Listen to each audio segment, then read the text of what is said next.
just or no mebruno etu ho na mo ye ho demonstrations say aban fix no wo fix but Johnny 0541599933 0541599933 so WhatsApp na text message fabra na en some way na no de odwen fa ho bia no yen kai ma wiasa friend na so ehu se na so uti adwen efa ejana no yebekom na yahwani na all about job creation na and then penifo no mo de asia no this say ka say kwan be so e bi enuma ni iska sam tutu no a onim de pa etiene they will do justice to that na yahwe no so afa Yansha UTAG teacher unions also strike elko na isunie uko lego na UTAG pre strike nti semester exam dan ko so ye no suspended afa oba Ken US nso suspended I can't appear in university so suspended if I could now this say they say National Labor Commission almost akwaje injunction I compel on say almost strike no illegal enti go back to classroom konko child na hwe say na mo no mutu no ani aban tu no no so enko tena se na odam for ofosu asamwa enu a ye ne bonkomo efa na mo no mutu no na ye hwe na ye nti kakra se na osi ekafa omo strike na omo eko no commission won dey different so what money aban machi di for reading into each other na mo empre asema no dira ya na mo fi ba mo kwa se mo ankasa mo di ta ko ave se atem ebisi bia then wo mo di no ekoso politika won o aka enkoye adwuma bi se emra na edi man no e kire se asem si na kita wudi ekoso efa ban adwuma wura no adwuma efo ntema ye ntiatia ye ntu adwuma ye moko dan ye mfa kunukuna ye nye dede ye nye tobu enti we de mo ma bo de preven na e de sre kwan ni kire se kita wudi ekoso ise kita wudi ekoso dia e de na tuatia mate emfa kwa muti kungai no na on jai enti na ye kunso de adwuma ni ye mra de tie ye ka sem ko ntia necessary de kodan court na court de so ntia no na ba na de kodan court na semino ka sisi court aso etia tie no omunja na omu de leba akacho the first time na nkomo bi ta koso ye ti bia omogia omonti empty but me na person me cancel South Africa Nancy court says o man penida da iko onko yebi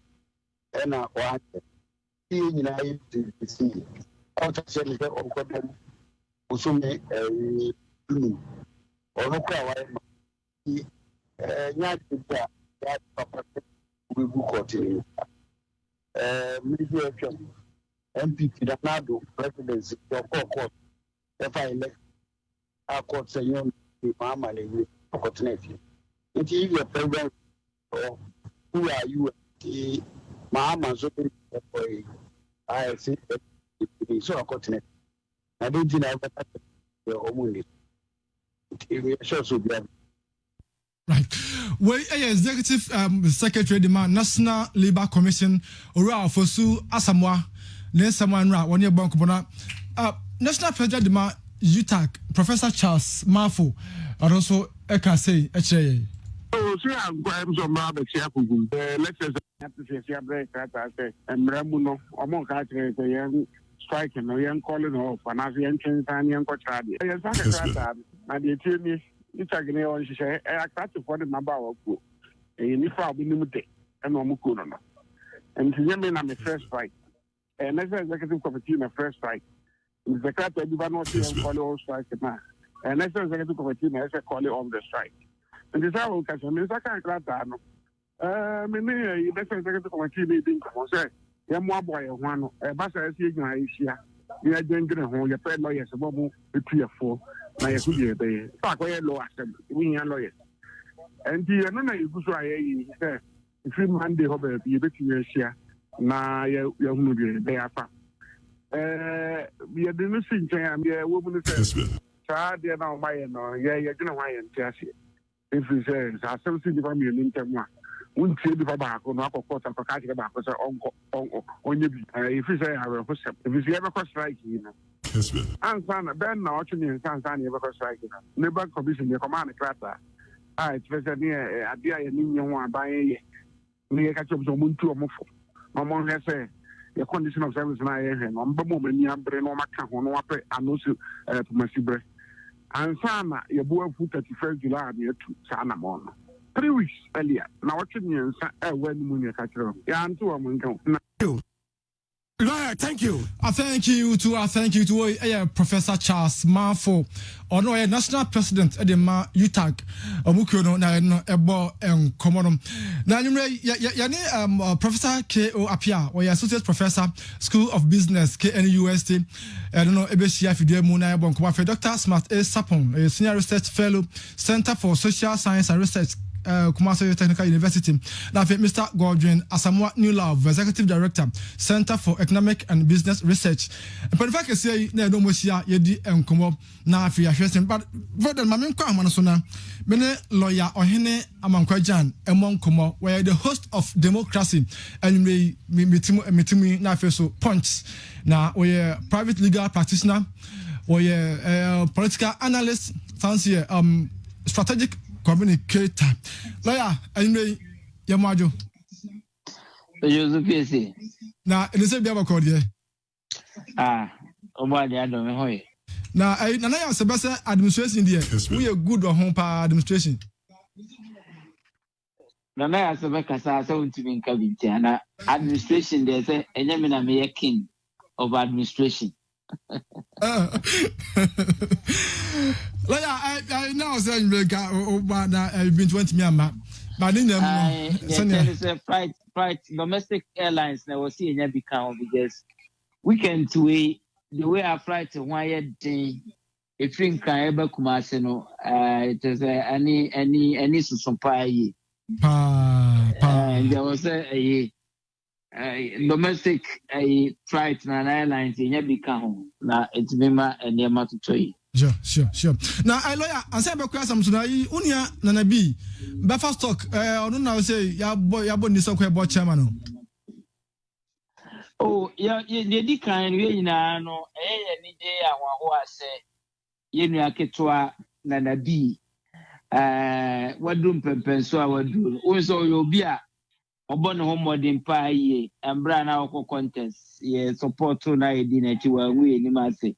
Oje sene na honke katie ene na na montuoti ene sene awasia energize the youth megidi ye bi dem wa rehemu e wa gidie se bafa stock wona okoye bo chairman e wo no betimi aboa na e de ensachaya e beboa masa aso e ho atimi atumpon atimi akoyie enso so aba ohun se le na nsan eya yenu apanyi aya na yeta friend no na your friend and my friend Drew a lawyer Opoku Ajimai and break a crowd could do Ghana School of Law as acting director. So here and Yema Papana Yewo and then they are waiting me transform our institution now. A chairman say Obibia or what power is I didn't want to tear part. Now or what vision no or waiting to transform it baby I don't know consider na be. I born about so the Yankupon Empire Beta Nechi. Sir, obetumi to anamoa e de ni monyam bebro belia. Well, now, everyone, you're right. Your main issues now. You're starting free. First, the country demonstration now. Now, Shimu, a buyer, now, or shares in the course. So, our crowd up. Unisa comment and say effort organization of the whole program. Susuno, so share Yandi kind embo organizers no abaso. Because you say me can't wana fitiansiano na madwen ye me say ebeye dense leadership ebetimi control wana obeko demonstration no enti fitiansiano de na me support opposite for say na won kope injunction say be I want to make because na the enti me eye nyina so no say we fix the country demonstration started say hashtag social media. Now we say Basa DC call demonstration obi to say Johnson I say don't catch your general secretary and I say chamorofo so ampofo ekasa ya na NDC for it because only the leader and but some people for echo demonstration na chairman Fred Blay and I say John Boadu general secretary and I say obi bia odi enimu ekasa etita for it because whom some so omo leaders. But also we no na acquire youth na social media and na organization also. Etina me susu say na be den na leadership na tie control one said the nim ye social media and as a bond no also no. But the na no mu ye actually say otumi eboa ma bibia ekọ wano say na wo say okonti yembo organizers of the Fix the Country demonstration nabaso wanya basa ye bia otumi ko demonstration a wamfa wo ye de ni how bia masele na entity ase no na isuso le toso biem yemfa basobode kase ema posifo wo hwe yi aposifo mpanyimfo na montu a wotuye a wotumi ede ahobambo sem ekoboaye ema bibia ekoso na Dr. Dampare Akufu ye bona baso ne team say wotumi tu sa na mo a ososo ma asundie ba ya bibia nsi but some na watchocho placard so a dey demonstration no sansem we no yensem a ordinary na sa ade chi ade say Ghana for enim say sa ne ma ya ade a wohwehwe say aban a wato aba ma no ode hyehyɛ pa beba no be fix sa ne me pese wo hwɛ unemployment I was on my MCCI. Obi anywhere, obetimi aka convince us say any worrying situation. Because Canada ye call the Ghana University of Ghana. We share Kwame Nkrumah University of Science and Technology. Now we share Cape Coast University. Now we share Winnebane allied institutions kakra bi na a trainee Ghana branch and mabawa or back out so we graduate. And now many workers say, oh, they say why your first degree or your second degree. There's so many private institutions every year watching out. And I say what training and rantewan and maba what year. Yeah, now we share nipa we school our back if you are not bizarre. So be a saying empire bonne say or combo passe obey no benya by Juman wabo tie. Na Monday wakot no office say ono so abotai afa na adwuma okoda nyame ase a adwuma no kofa wo hin unemployment big issue in Ghana aban no na sodie say obeye nhyehyɛ pa ebe ma aban na tumi afa bi na dodo na no private sector yetumi expand no na private sector na tumi afa more na yetumi nso so asesa ye na ye wie university no adwen say woni aso wie school a chenchire wo so ye aban adwuma because the young people of Muye University, waka one boom say what to pan sika wonya no enye sika ketwa. Your young people where we university waka one boom where say bia or ye fufu bi e wo ba bia eno no enema sika wonya no enye sika ketwa. Ene young people once so we school waka one boom where pastor Akua Piesie wonya no enye sika ketwa. Enti se orientation na amanfo hu say uwie university now you capable say one kasa with little support may help. Ubetimi set up a business ebe mu abenya sika onso betimi afa nipa pii na ejuma ebe bua na no e na wo hwa Dr. Smasapo research bi a waye ne book a ode aba abonten a employable skills and then ma wo se ye betimi ama ya aboa youth na enya employment a ade a megidi ye say ye tu anamonfa ho ebe bua enti obi say yam fix say embrante wa benya ejuma ya I don't think say ade bi e wo say obi fault na wo say nyina eboa sanitation issues about issues of raising the do na eto asomo the worry and me concern no ye where ebinumo kasa sa constitution we no emwa ye ntiri yentu constitution ngu the moment a obekasi yentu constitution ngu no eye nyaatwem kakra chese sa constitution ye eso na anu ye na ye gina so say ye were right to see a better demonstration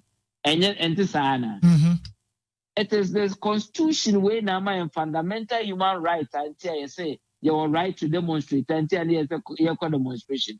We may have one or two issues with the constitution. But to say you constitution and good will mean say you jury democracy we now without our democracy we right. I say a fundamental human right to cry and no away. A de honor there once someone been free side no.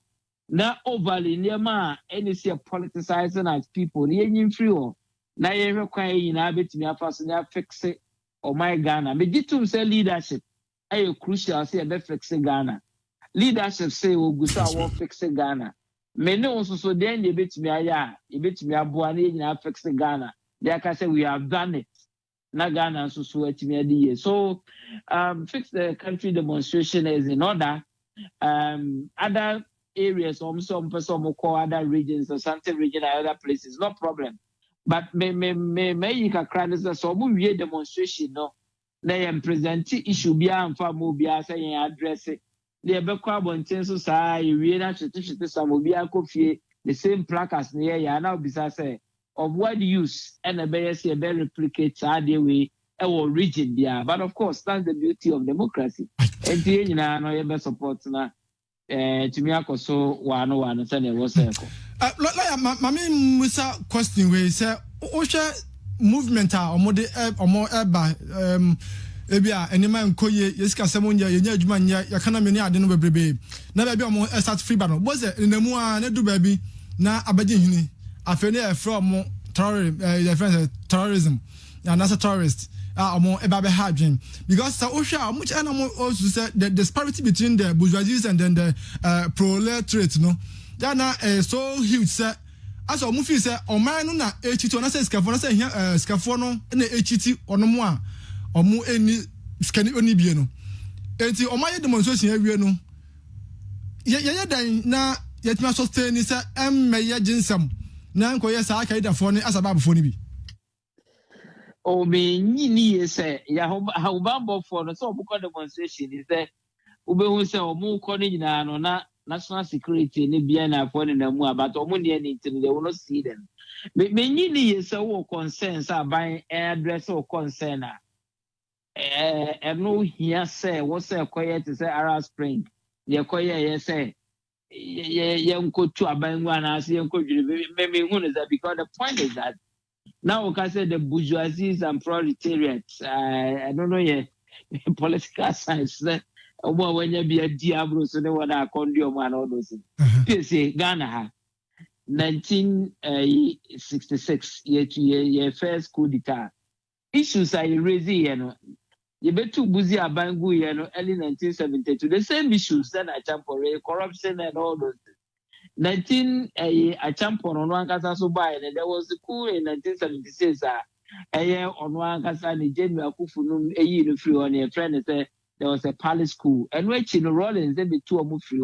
Rollins by and na one was say command you ma o susu say obi a was a bin so a the good ne water process mu fracture Emma ordinary person no so a wonum kra and say ne obi di fracture and all those things obi a water process me you know you from for no enko wiase and one na would lead this demonstration no wa bra bo no wateta say no ko wie bottom line and say sa the kasa no say we bourgeoisie we proletariat we article 71 office holder until we ordinary worker and no any surface of problem because we are see baby and man there was say any send you better try say so we article 71 office holder now we are entitled to ex gratia ordinary worker no so benya living wage no so adwuma no na ni so ade hu say ono so kofia or something to hold on to. That is what we should be doing, bridging the gap between the have and the have-nots and all those words. But many me say ye kwa bontin so akwa demonstration say and degenerate into Arab Spring say and no ko I don't know in the servants of problem bia. And the PSA me madwen say no de boka kodo but one only demonstration so nyentum say ubenya nkrofo bi so a ye from psychological investors. I will do on Hobaka demonstration with ebi be pese wo benya media attention ebi be pese obefa so abe popular ebi be pese obefa so abe ye we bi sankrofo no ewo ho psychological investors. But the bottom line is, as a nation, no, we have a duty to say, be making sure, say, you be protecting one our person or a demonstration at the same time, you maintain peace and security in Ghana. That is the only way. You bet me abuana Ghana for the year. Lawyer Ohini Jan na enyumre no ebon komoida.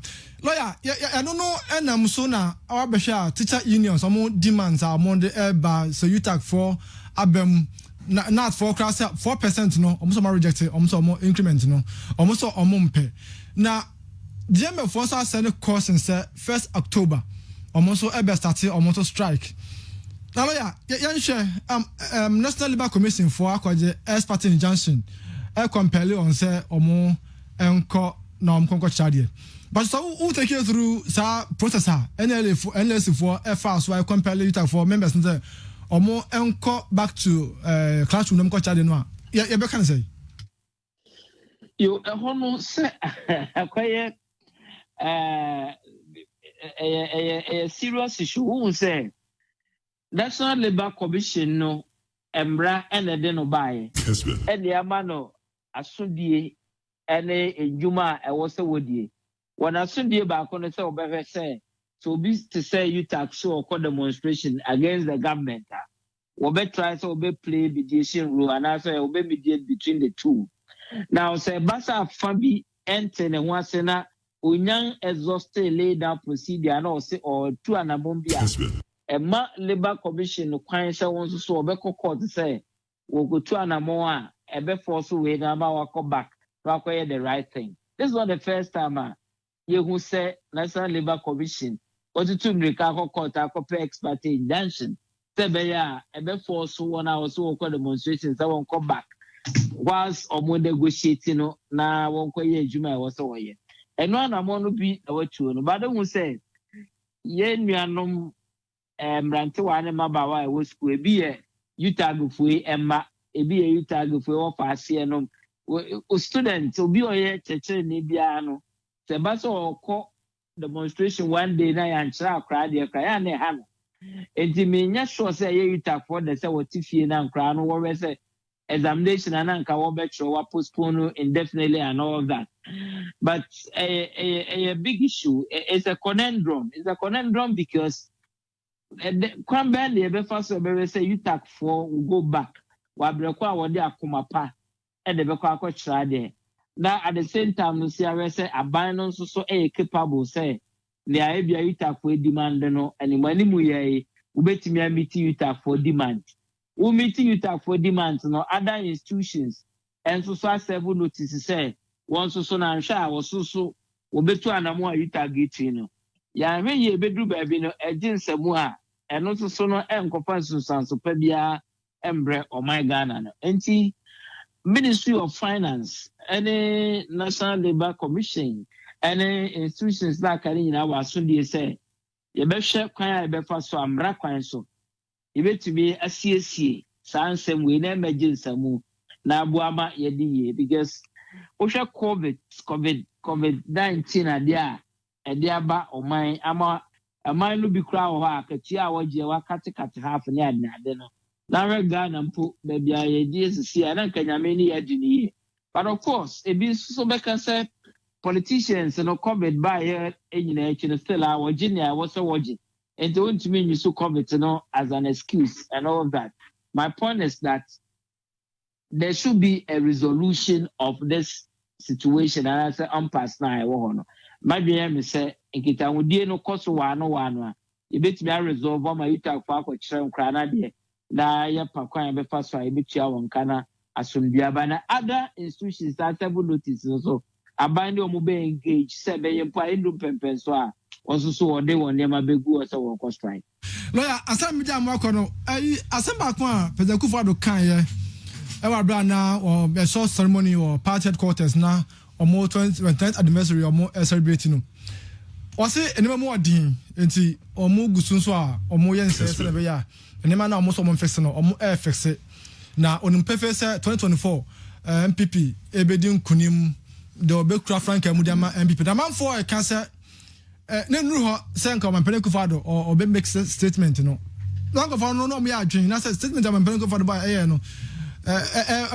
He said now, Uncle makes a statement, Nana.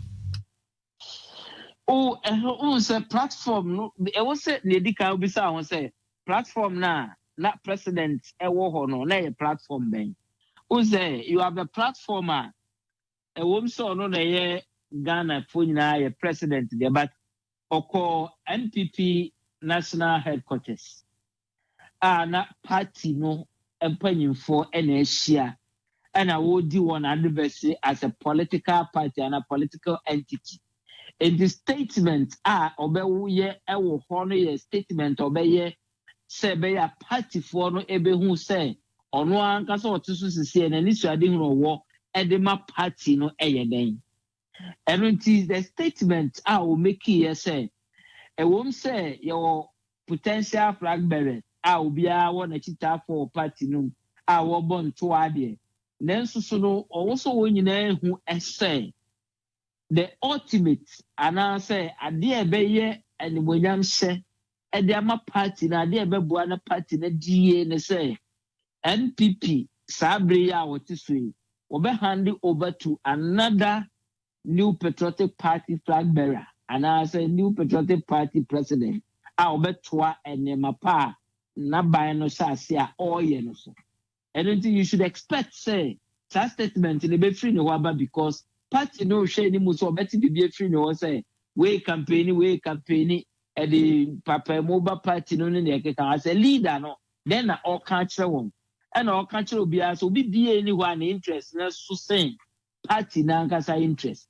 Na so di ono as a president to say this or very say party no be handed over to a new patriotic party. It is in order because President Kufuor so no na ni so ade hu say or be handed over to a new patriotic party government and as a regime and no anti ambam. NDC tamana former President Rawlings 2000 year election. Then this so ade hu so be handed over to Professor Mills then. Na me find a crisis as NDC a government. Sa and former President Mahama and this ade say Uncle be hand over to himself or the NDC as an entity. It is normal, it is ordinary, it is expected. But say can say or sign can say na by no and as a party new to an among say all fix problems say what Ghana na. And also so no you have a situation where Kufuor say fix the country. As a president and as a leader of the party or other political entity. Now, yes, na so dey say oba assure party faithfuls and say lo. Omo bokwa do say unemployment, omo bokwa do say come dey, omo bokwa do say yenye say. But me assure me say aban enai. Aban emreneje e won the promises or yema Ghana for renew the mandates of the party. Aban two and among say within the resources I war or two and a month or Bema or my Ogusu all fix the problems and as the challenges I confronted Ghana in view of the promises so where Ghana for Abama. So for me, it is another center or by a sure party for no. But it's another platform by a national platform. It specifically no or be Bayman or be trade. Na Ghana for do nehu and among specifically na by a to our they fix specific problems. I think the country demonstrators I raise. And I think that is the beauty of democracy. You cannot fault him on a statement or make it because that was so can be I didn't crash. And I said you hope everybody pana once so now we share was our forum no asset. Lawyer, and you may ya for that's a pa no mre. You really mu Piesie say Juada every Juada nkosisi emeba say yebeye eye punch eye ya wada de na asante mantem ye mayor a president and then obrayen no na you who say on the number na MCs na DCs e was so na on the ones so about for that matter no the whole country no when I was so here but me come mayor because you training mu say enchebiano Mary Oba Asante Mantem, the president, Ebe Pano, they want to mana yato so free ho na just before Thursday coming Thursday no you benya bibia nsi dia joada chabro so joada ne branda de na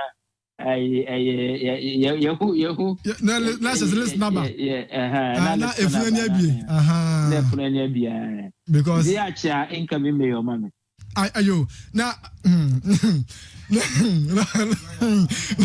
thank you and thank you I have no problem miss any problem bia de bad nanka ajefo pesanka za ubepi ate ho kakra dia na sabede ade asuma sa chia income me your mama ana ente ho no me hu se na ente ho na open no na o chire open se sen thank you and chat for yana pay for so our bedroom so e bo ma ba so say dan no say wona da je betra wona wo boa na Ghana so ye to adwene e Ghana so kwan be fa so e be build Ghana na boa ye nyina ti me mo nyina so adwene mbre omunya so eje wo so ya no achia wona bo sampa mama wa ba kumasi awia nti because no am kasa no akra wa ba sante awia nti ya nyimre ire anu acha na me chana lo thank you yo ani na me kamo on council observer way a lawyer Ohene Jan no na oye host of Democracy Punch on Kessben 93.3 92.9 Kessben television na or stands for a private legal practitioner na or strategic communicator na you don't know ekobo komono observer nase Professor Akua Piesie, Associate Professor, School of Business, KNUST, Emre Ofiduemo. Dr. Smas A. Sapon, or a Senior Research Fellow, Center for Social Science Research, Kumasi Technical University, and Mr. Godwin Asamoah New Love, Executive Director, Center for Economic and Business Research. And Omona no more SIAD and Combo FA and Samoa Yabobosui. Now, Osho Benwa about no swapa hon sima Adrianai Enkrom. 49 minutes after 7. Democracy. Kessben 92.9 Accra, Kessben 93.3 Kumasi, Kessben Television. Oko your social media platforms as well. Kessben TV and Kessben FM, Facebook, your home, YouTube and so Kessben TV, Twitter and so Kessben Media, Instagram, Kessben Media, which are joining feed no. Na bibi anso akoye. Owo adwunche bi anso abetim jaba 0551599933 0551159933 so WhatsApp na say text message with me e dey ba breso so a biba mo ho na ebeje mo adwunche. Honorable Samuel Pine, the Ashanti Regional Secretary, the new Patriotic Party. Sam, Alimre, Jema Wajo, Nangopa want to come why? Good evening. Is that Uti Chmedium? Now, Asafoje, Youth Wing Administrator at the ruling national and a new Patriotic Party Youth Wing Administrator in English. Bosme from this year, if you to take me, good evening. I mean, we shall now on cat or home palm. Remember, I'm just for Kwaba. That means I want to say, Prof. Prof, my day. Yeah. Now, I want to say, I don't know, Papa. Let me say, I don't boy so much. Ayo. So much. You know. Yes. That's it. Let me have a code. Tomorrow, I want to say. Let me have them. Yeah, Doc. Minia. Yes. Oh, Minia. Nyame adom ye ho ye pa samsum ho ye. Nyame adom ye se ho ye. Good. Yes ho ye pa. Yes ho ye. Na esem no doso. Ben. So if tutak for so buy na beba nat na face CCT na ho say abayu tag. Na che say kwa no. Ma me say free prof. Yes say free face the country or more demonstration or more basically it's all about job creation. Now job creation so na ni na so akoba be see on mine discuss someone sen and city penifo mo di anim abako successive governments no je no ma ye dia ba be so penikufa do so mo ye ya o manya writer omufi say brasso say mebruno so mutimi sorry no can be champion for mu say I was say omutimi etu anamo bia beboa so the acquire demonstration no we find say initial comment na say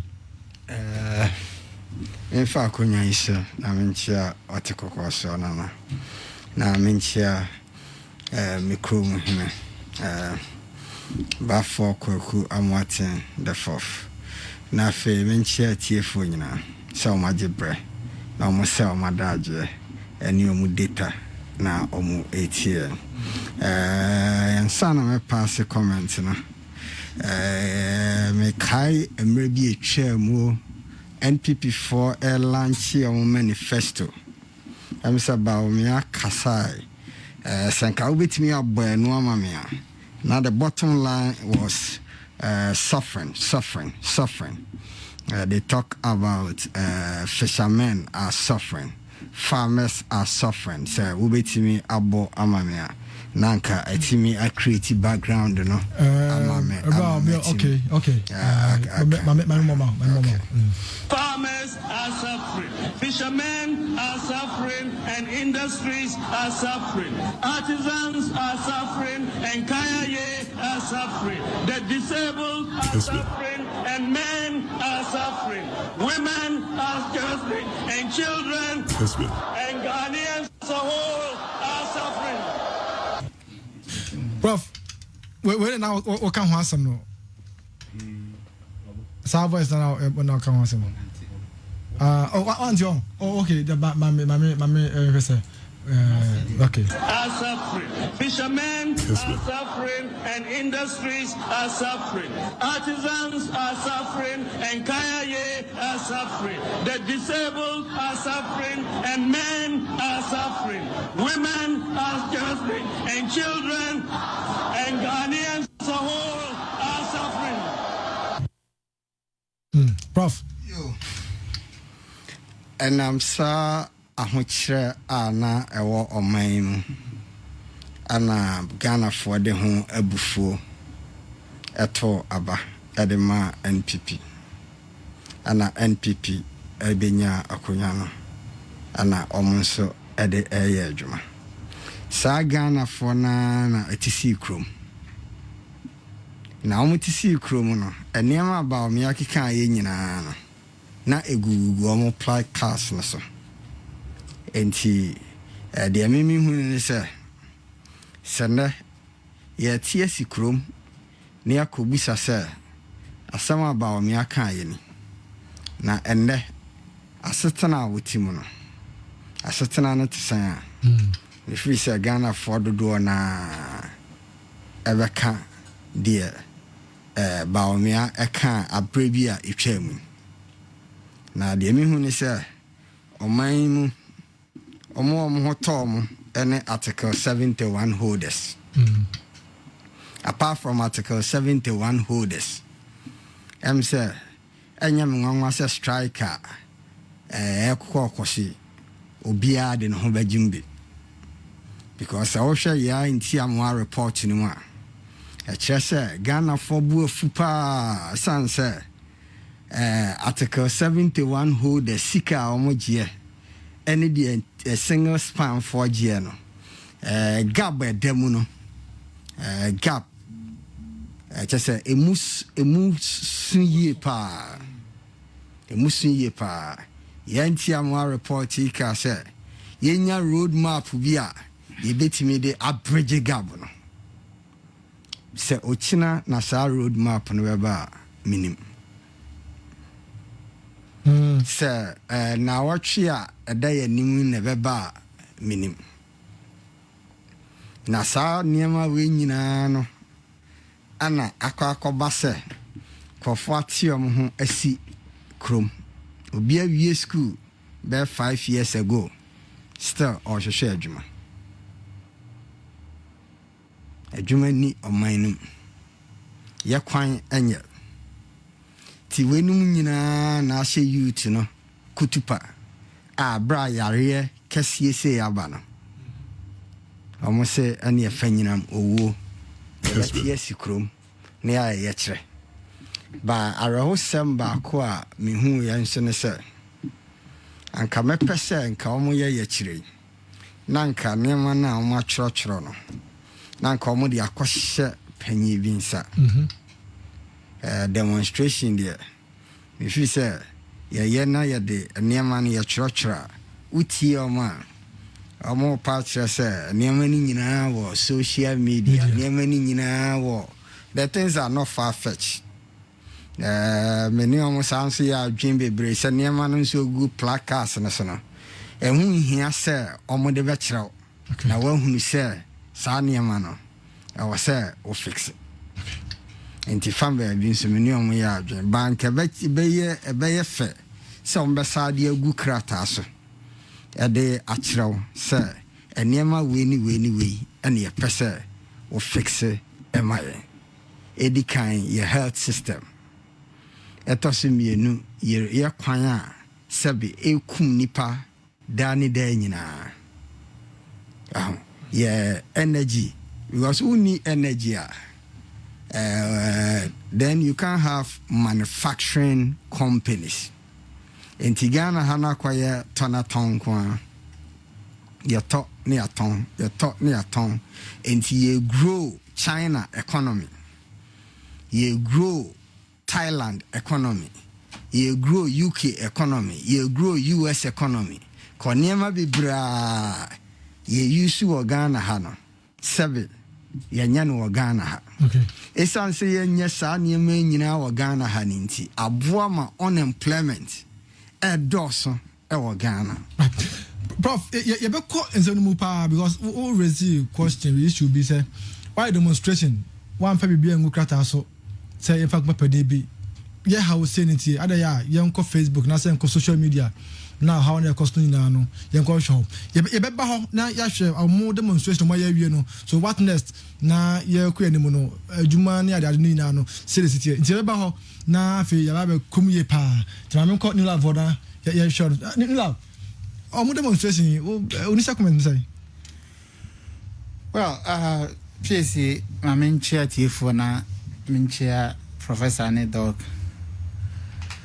Demonstration, no, my initial comment, and it's I was very much impressed with the way our organization, no, a course.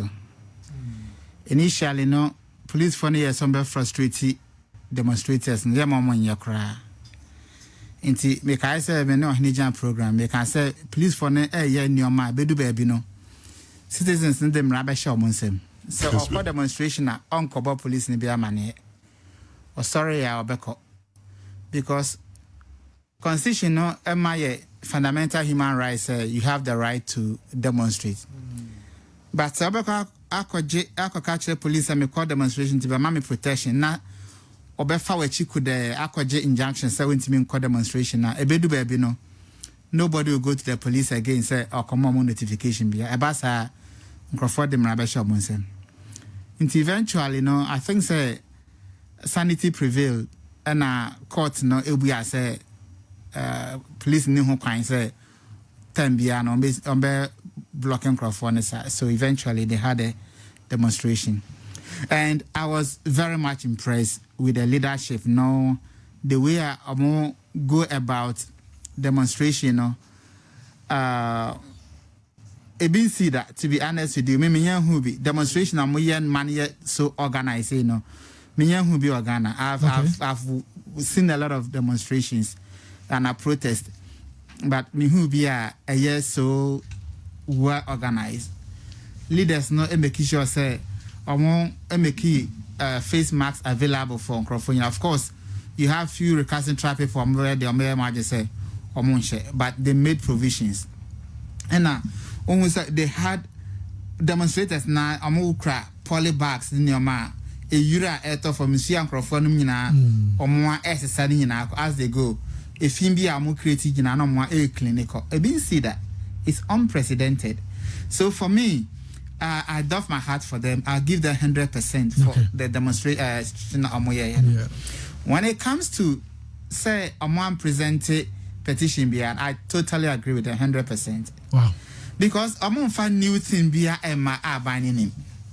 Abaning new man abai so ye a da bia ye ka ho asem no eno a na mo say fix anima no so no sir yeah say per watch but mo dem so per V8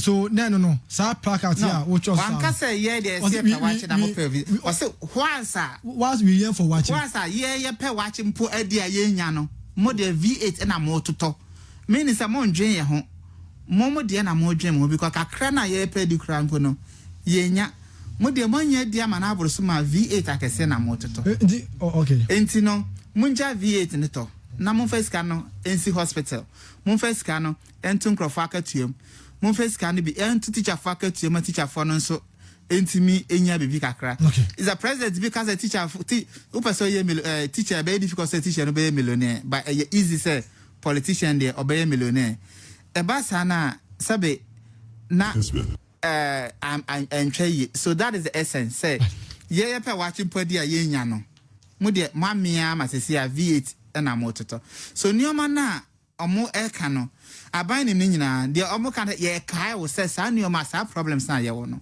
yes ye list na bi anka A4 sheet ne fa be 100 ne a list but aban ni nyina na enye list na wo list na koma no no na be make any difference sa aban be resolve problem na onim dada enye de wo de akoma no no I all the command cry here we done on it will not make any difference.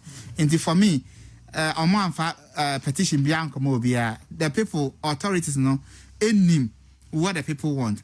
And of course, let's still be your placards. So Osha placards now unim say and and of course, even without placards no, you see I'm fix the country now as a whole. So many areas in him binding him. Leaders need any problems are yawo and no mon fix it that is the essence so for me I give that 100%. Me da say new love Samoa Godwin na etinka ma me nko doc smart is sapon ho na me hwe on initial comments about this demonstration doc akaba yeah minia ne be bako there adom senior now so ne me adom bako for the country demonstration why you initial comment say so because like month of August they say job creation ho adwuma ya ne ka go to say na lawyer ni jan cry kan wasam na let's say hi be kumba it ma me hwe initial comment na fe ye fe job creation ne yes minia akuya fix the country by principle minimum ya adwin because every country all over the world we are seeing nyina obi ani hono mu a you say ne ho ne maso na kwankro obia pe improvement uko US they still measure unemployment because any obia ne wa adwuma ye wo US e ma de chan de sen nyina ma adwuma nye o ma adwuma nye economic challenges e course wo ba bia bi ka obia ena yen de ne de ya reho because yen koyanim me de obisa me pa asoman yen koyanim senso so ye koyanim mienu a ne atia san mienu ye koyanim mienu a ne atia san mienu virtually wo person hu improvement a fa baby e bia wo mpatamu ana baby na ma wo hu mfa se mfie nan na hwese wo mpatamu no difference bi we ba ho ana adwuma semu then you know the rate at which you develop it as Ghana enye encouraging at all menka party bi asem ba ye nyina asoman and the fundamentals issue pa wo ho pa ne say esukwa na esusura pa gro obia epenunyanko ahwe ase de agenedin sa yanko ayeko multi party democracy no say ya nkyeren yo say ya antiase ansa na ye kwakodon sisi ya kwakọ ese emu ache obakutu ekunya so abaku bebo na chisa so oman kru na ye I dare say ni oteso no wa amwa yese wa amwa nyonko ma na ntwa nkwa wonso ntwa ndu enso ye de ebeye din pa se ebia MPP NDC tie ekunya so na ebia MPP bebo na baso ana se omube support a certain agenda kamya yesa sem hia bia oga na ha bia muche obisi hospital kofuosi na oba na odonsa kofu hospital awanwie se wo ye se onye hwe enye kofu de na wo ye na enunti no okabra ni nso agyae na kofu project atime egu ha mana ba bedu 2016 kofu koda ben 2008 na ono so start ne de Ghana Hankwani a project, ye meet timelines da. Timesha 3-year project, 2-year project. Hey, ye baby na konfanochi de years we and say yes, ye bubuna sensitive for Nadina. It tells senior ye tie asomai. Enti yenkoye in fact yenfiansa and card ye enyi nyamekra na adom say in recent times them say project Mr. TV. And yes, anka first na timi twimwa over 16 years in that project back nesi ho. Because ukokoso ukokoto aso ebeka say wo anka sa de we obi de na wo to aso. Enso Ghana you be. Ghana you be sika kro no obi de na you be sika no obi de ya na. Na nitina okwabra so eja ho no so start foforo. Enti sa na foforo ya na uncompleted projects wo Ghana ha ka say wo kan a untimi nkan. Enti no we are pathetic. Na metai face the country for nature. In fact, the better prof aka menene ya adwen unfortunately Minia got new love say on Chedanye. I didn't say the concept of demonstrations, rallies, processions and assemblies no. It is to send a message. Sa message no we draft bia demonstrations, rallies, assemblies and processions bia the reason why you actually did that you know. It is not assumed to be known. In fact, what is assumed to be known niema ebema wako atiesi abonten. Intend the better home popoye, but the essence of demonstration say ka say ye better ni atie wi dadade and then kan yesa okwa abonten. But the essence of demonstration is say o kwa akokira manfo the matiti ni nyina no the key issues because they themselves know ye nyina nim say Ghana your problems intimi solve ni nyina da kro. Into okra no in your submission as ade in fact muti a omuntie ni no draft. Cause I said and you know science they shouldn't do it as a send a message. You are saying baby in fact baby for crowd there omuntin si abontin so oko Korea nang the moon square they just gather at the square and then opa omu gather ti hosa about to offer as a BBC formula way formula so mama media time time is on media for edu no mu do mun say it will serve the same purpose oko block traffic one kind na untika ankoka ma what are you doing and also can the you know zombie demonstration and also can let's think about it me can say me be ensi abonti me major demonstration di why not major processions the major assemblies the major rallies di and you know but I thought that we can learn from others and I make us say we just got this at a square no my then media one and be career say me in fact omudi omuye nyina media anka enko se. So the essence is you need the media, then you communicate to them. Media so they yes. Prepare a script for them. Ebi kra mo di be news. Ebi a mo so be organize be online portals na net dada ho. Should we go and read at the online portals and mo say nsem ni nyina go social media na? Is that what we should read? A opportunity draft demonstrations, rallies, assemblies and then the opportunity. Opportunity to clearly itemize your points.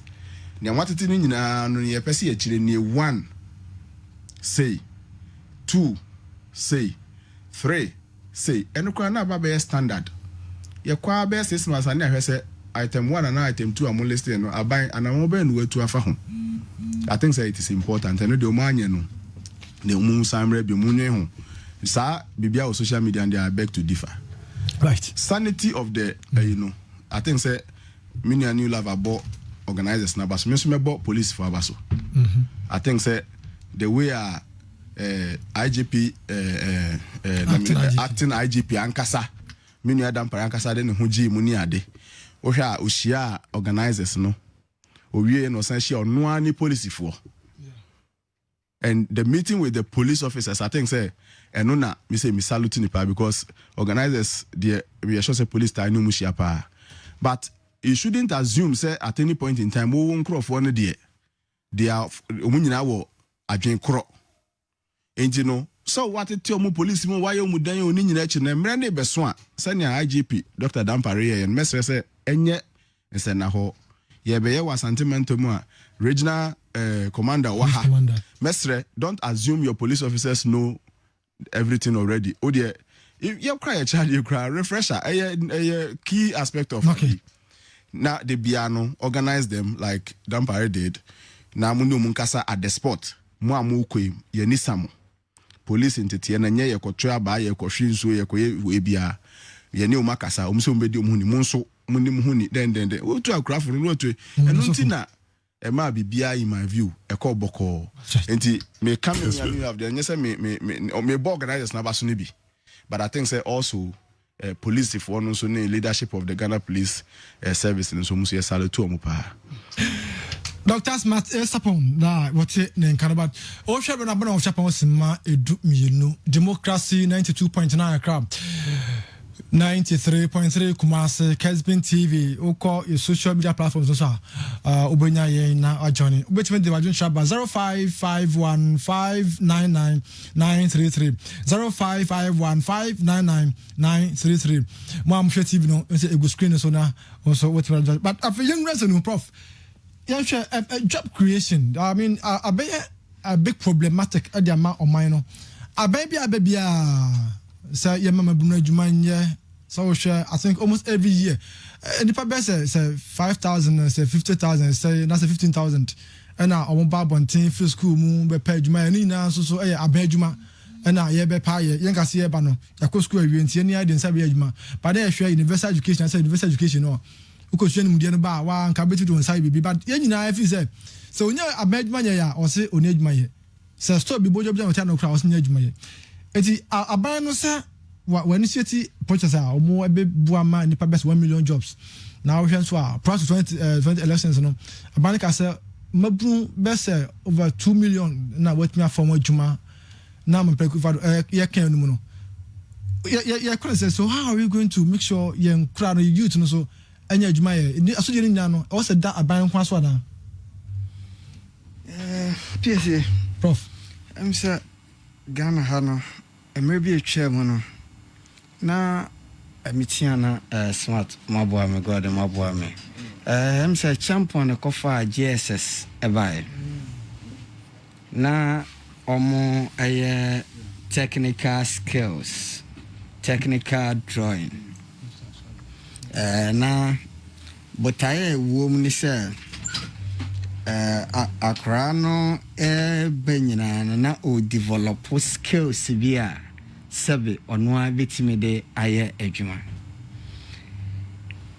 sese sane mani nyina afiri ho ane asan so kofa ayi technical university si ebaye ekohwe Germany model omu use no senka obi wo technical university na chese or technical skills via usia obi ekra na obenya supporter odibe bie ono ano adwuma na saniema we ni nyina no emreko ade ache ye koye ni mu nyina no sasif se ye education system no a position yenkwere for white colored jobs I neglected those technical aspects of our education.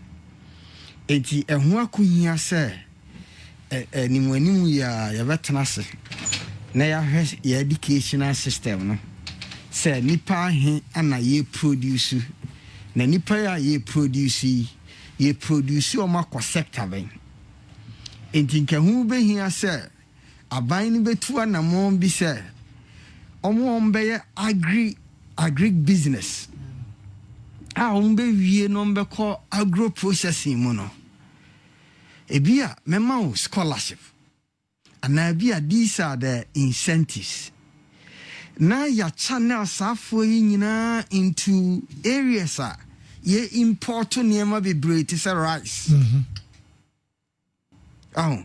say mitie I'm say one of the ministers or say enchebia ye be import or can be a be import was he be import was it chicken?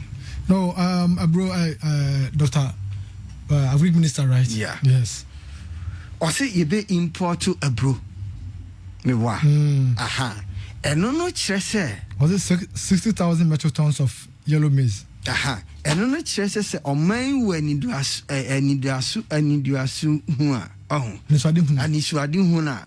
I was say animu ya channel resources towards those sectors are sabe de bia ye important na enam so na se agro businesses ye process ye nnuane na ye dua ye nnuane na ye build manufacturing industries ebeboa na absorb a lot of the unemployment in the system because say bibi organ bia na ye toni aton enti manufacturing industries ni nyina no enti mi employ nipa said the also employ no ye tu kwan kwa abrochi manufacturing industries ni nyina they run 24 hours. What that means is say nipa aye adwuma from 8 to 5 no another set beba from 5 to another time and it's running busawo se kumase ha manufacturing industries no omwe busawo se Ghana ha manufacturing industries omwe nyamencha de abaye na adwen se the one district one factory beba but aye na di akire no sebe ebeboa oman Ghana pa but implementation no any the rate at which absorb Ghana for no say na mi hu no se udiamo or Ghana through your planting for food and jobs na udiamo ni wie na kotomo edifidi school feeding program na sa mo no free or planting for food and jobs in what that means is you need guarantee market for the agriculture sector. Okay. To say we need guarantee market for the agriculture sector, investment entimin kohoye. And emma youth no so incentive because enye lucrative. But see a guaranteed market. And how do we get a guaranteed market? The government social intervention programs can be a base. Then the government institutions can also pick it up. Then we are moving as a country. Now you have national pride in the things that we produce. So we took one China, Akra Kitwa Kra, and your culture and says offense away. Now we're made in China and your papa. By your dear, your funny who made in Ghana. Just and your papa. Enti ya produce one or Ghana hakrano. This year the shabotoma ya vetro made in Thailand or Italy. Oh, enti ya wasa start say ye bidua eniema ye bidi. A lot of because unemployment na ye kani nyina no. Em say ye shifty focus ako school for no so. But dodo na so nemko school sebe omuni adwuma. It is started from that angle. Say a champion can be or say let's grow what we eat. Operation feed yourself. Dan late nyamen fa ne kra ensie. No so kind of domestication. And sani ebe shase say baby aye keka koi. Memfa Nigeria enye example. Nigeria drew baby omo to omo border no. Baby a mono fabano omutum. So the people were forced to eat the local rice. And to grow omu local rice industry. A grow nisana, we can employ more people there. We can employ more people there. So see and try your need your farming, your agriculture. You try your near encourage you to know for them to go in. Now you share only the service sector. Only the service sector. Now we have a lot of people, when we talk about unemployment, people are sitting in offices and they have no work doing and they are paid. I consider all those people as unemployed because they are not adding anything to our GDP. Me say a social benefit any of them see a per or mine can I see a start to share your agriculture, your come back. Now number 2, you share your educational system. How is the educational system done? Vocational schools, technical universities, at the end no more ye. Yemfa ye ninko omu nso ye traditional universities ne ye ni bia na. So omu yes dia not just say unemployment no. Ebe dosu bebre. Ma nchire wade wa konso. Ma ho next 5 years unemployment hu ni nei. Ebe double. And I say ebe triple. And now say ebe times by 10. Do you know why? So free SHS no. A produce nipa bebre umbenya qualification. Okay. Umbehunu how to read and write. But thereafter, adwuma bia anyhow because you focus ni nyina no. Wise color job. You mob tie in Cotton office. Na agree corner dey see yanko. Because now obi kra kan I mean na me read magazine bi no aka say Africa na say Ghana wo ba so agriculture is the backbone of the company of the country. Because a year tika say that's a man who say be a but in say your energy or the oxygen of the country there. And kebe me any alcohol be a backbone of the country. You can say is the energy or the oxygen of the country so that a big pussy a banana man the need resource that ko ye. Now mama youth no so ko ye. And then that share book be anything about agriculture. And nkrafo say omo to kwabi na egwachi so say ye na namu omo wawie fo no e tell nta yemfa obi a wo say yes wa address ye the yemfa nya cover page na attract youth nka say so ko farming na sabi enya kwede ko farming no on the government no so na nya press obey farming no obey encourage the youth amon wako one. We need to consider mechanized farming. In Sasi Bebre, say me too coin free ha, eko Tamale. Utimu say from Kumasi to Tamale, Niemo Mudia or Hono.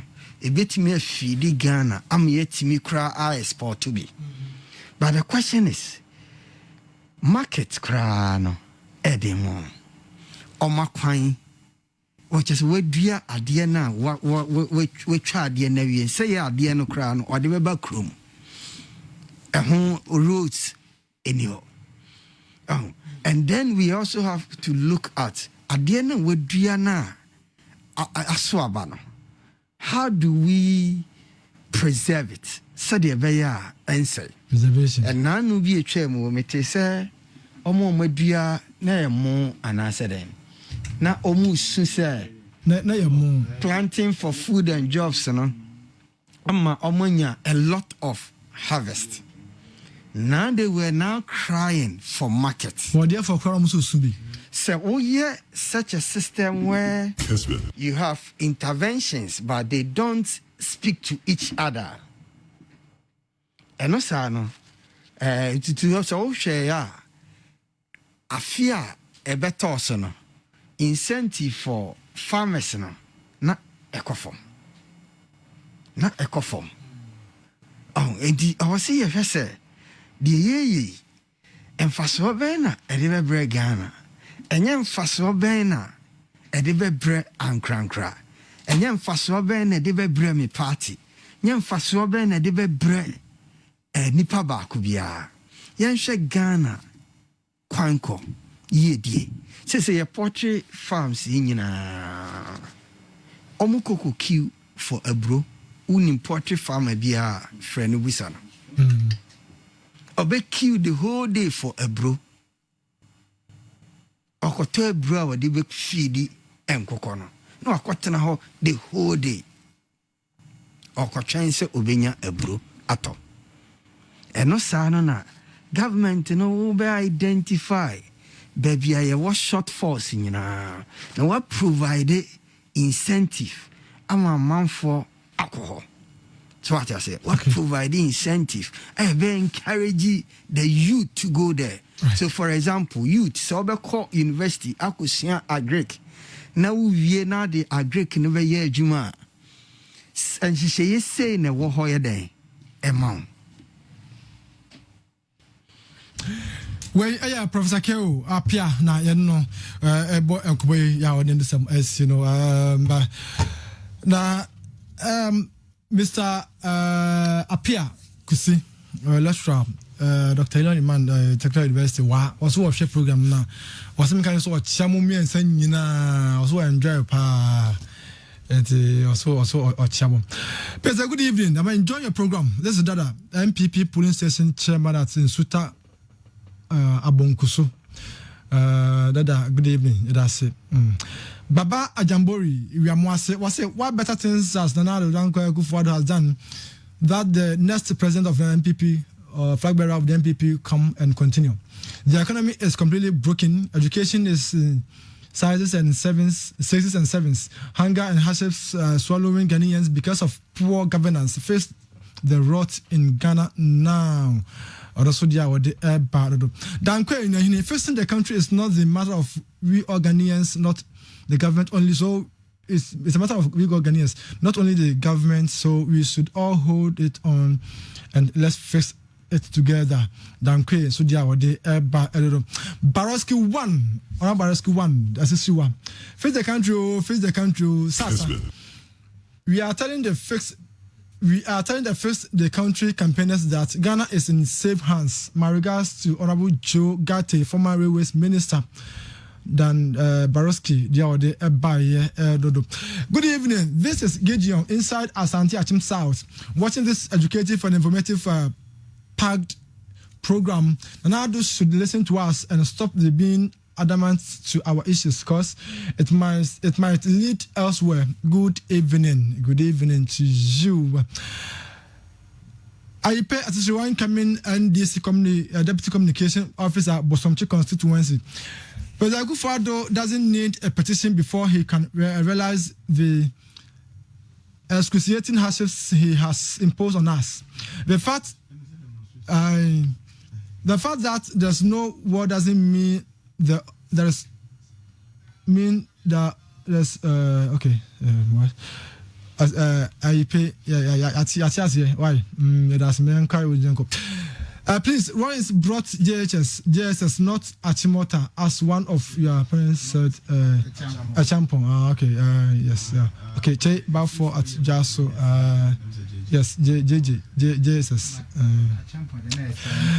During former President Mahama's regime, there was no global pandemic yet. He sent us to IMF. There was massive unemployment problem in the country. Okay. Third, the so-called Face the Country camp organizers to keep mute and allow Ronaldo to face the mess and this because from 2009 to 2016, Ola Aguna and also Eddie Friba and Numre. Please, can I get Kessben Travel and Tours number, commercial branch, please? Okay, we communicated to you later. Thank you. Good evening, please. My name is Haruna Abdul Aziz from Wenchi BA. May good God bless you all. Today is my first day of watching your program. I like it, power. One, the last person talked about the continuum of projects in Ghana. That's our downfall power. We beg the political parties, they should concentrate on that power. Two, the youth of today, we are all about government work. It won't help us. You have to advise ourselves from that. Okay. And also, good evening and best regards to my professor, Professor Akua Piesie, always on point. Atue Asampana, Atue Asampana, George. Prof, uni mubisa. Now, I'm not doing kind. Oh, mekano. Aha, okay. Said Dinsane Bono. Atue Asampana. Pesa, good evening. Tells the country people that they have done well in their demonstration, but they should forget that they have to fix themselves first. Stephen Asante from Wasa San in the Wasa Amenfi East Municipality. Please extend my greetings to Dr. Smart A. Sapon for me. Dr. Oje was so papa. Okay.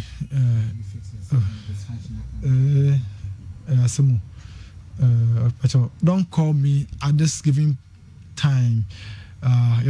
In fact, the man with red and white has really said it all. Okay. no name. Good evening, Akua Piesie. I'm enjoying the program. Keep it up. Greetings to Honorable Adai Ajekum, still maintain, and Honorable Catherine Recklin, still maintain. The best security is yourself.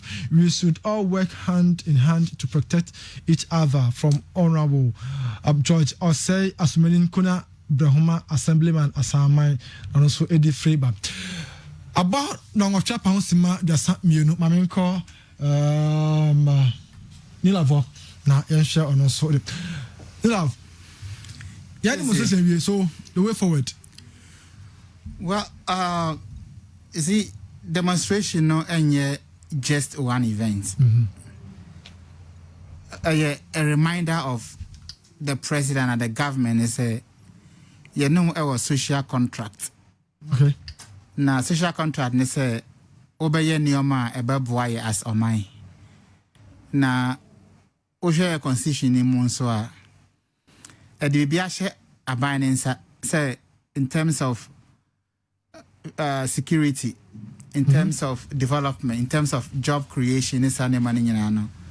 Our constitution mu a aban no yes ensure citizens no ebetimi enjoy sign man no. Nti me no ya said ye say ye to abama obi a ye be holding accountable. Okay. Ye be holding responsible. Sane be ya adekrunta ye to abama no obetimi ayamaye. There's this researcher, a friend Rodriguez, or true book be, or your research be, and the title is The Revenge of the Places That Don't Matter. Revenge of the Places That Don't Matter. Okay. Now, the officer of training and say, oh, my mu. Now, say, please be a hot there, mu you imagine if you are microphone with dear, or monk development, when it's a development be a baby or more free more. Now more concentrate on baby kakra bia bedu baby no sankrofo na mom for monya hwe no ombe rise up. Okay. Na omo rise up a ebetimi ateki nyama mienu ebi ebetwen ya abato du a Kessben. Na omo abeto atia aban no na ebi nso ebeye other things to say chronobo and other social vices no. But ye mun say obe gade nipa na wato abama no because say oto abama no wi one man the power nti wan hwe yi ade ono pe na obeye enye de wo wasma no wo pe na obeye. Okay. And that is what happened mostly in Ghana. Leaders no more about so you say best serve but omoboa omunyanya power ni wi then they become lost unto themselves. They are more penny no more. Because power corrupts. And absolute power corrupt absolutely. Okay. And by nature no human being be selfish. Nipa be selfish. We are selfish anya de bone. We are greedy and but when you selfish want mean develop on.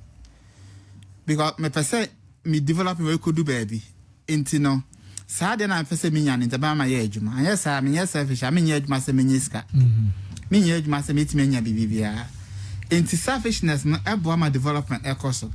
For instance, obi a oton dokono. Obesara machine be 5 a prepare dokono no e dey better na kwa ho se oton. Uvisa come a dey winti na mame na oton dokono no. Dabi. E sika na ono no e pe no. Anything na wasara machine say oton dokono, that is her selfish interest. But the selfish interest no eboama wo nya aduane adi. Satiaze. And I want to know, service and come many best rosy kaka say mamiska and come farmer no. But because I didn't document by my winter, also do see kana man send a bear on so be me. Into our selfish interests are linked and together when we exploit them a mad development ecoso. And you know the demonstrations are 7 say a yankaye and I catch that by say you know sign contract say obey ya kwama. Up to now. Onye memete appear do prof et appear do and I always use as an example when to mean drive appear do kind of so 3 months I won't change you a shaft or fast 1 week or tie ebebam and that is why MP stays appear do or for group MP or appear do and so femina faso omunyina ofaso femina appear do and can say take you 2 minutes but I bet take you about 15 minutes because Obertobo now talk manhole now pija now yesi. Sati ase me ho ane abana san contract so be yes akwan na maye. Nti se onya eye me ene wo a yato abama aban ya sede se ye betwe na adwen asi so. Se abribia no we na aka se obe ya maye. Okay. Nti from time to time people will express or more understanding of how amono ebeboa ma abana aye adwuma no through various means. Okay. Ebi dia yeti ha ye ebi ana ye twen abana adwen asi so. Obi nso dia so be demonstration. Obi nso dia o twen on kasa 4 years ndu a abeto ati aban no. So that as enti no diverse enti after demonstration no sabe problem no and solve it in a day or year, but we want to see say aban ebe ye bibi ewo ho. Now we share most of problem na ye exhibit you know job for the youth very key, and now we share infrastructure development and me feel say you better job hodo kakra we share development integrated, so we share ejuma sama tambia no me ka say sabe enye aban ase de say ompa ejuma emma obi bia o man mu bia. Okay. Na mom esa aban no e create the environment na ebe mankrofo etimi enye ejuma ye. Either private sector na be create ejuma o say ankronkro na be create nyuma na omoaya. Esa aban de hihye bi gu kwan mu a ebetimi amasa de no etimi abaso. Ye nyina Ghana educational system ni yehu ya ne say omoaya no certificate based. This only certificate onim de sen kra na enko babia. Enti obako school nso no aye English, maths, science, which is good. Those are the focus. Enti obewie no obi se mekoye MBA or manage businesses obeye at the end obewie school no na adwuma no anywhere or manage and I say okodi anim. But sanka yeah system in such a way say oh course now okoye no directly linked to adwuma we are obeye obi say okoya agric.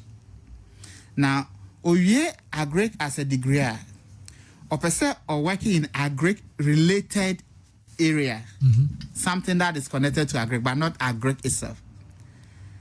And ni na ye perception yenya from young column because obi can sorry be chere o say abrewa bi na o hwe ne nana school ema nana no ekoye ne doctorate nti okoye bae o ye doctorate in agric nti okoye bae no na oba krase o na no mo kwafu na o chere mo de o mo ye nyina ena one day ne nana ne yare na osma sa mo kofre amu nyina afa ne doc nti omo kofre doctor mre ti doctor ne ba na nana ane Kessben. Mon sesi no na yemfa ne nko hospital no say we are doctor na o de me ko hospital him no so nana me doctor na me ye no enye hospital doctor na me ye doctor or agric side nti no akuafo na me church almost the yes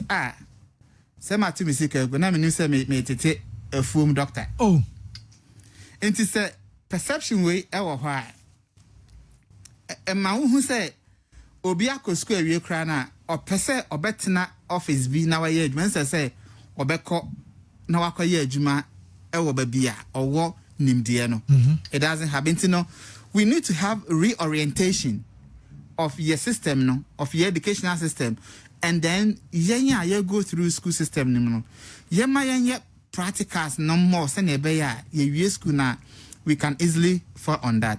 I'm so on agric obi a degree in agric we any project work na wa chro nice essay na wa binding a fine na wa presenting the akoto shares na edaho na mfutru ebono adintra.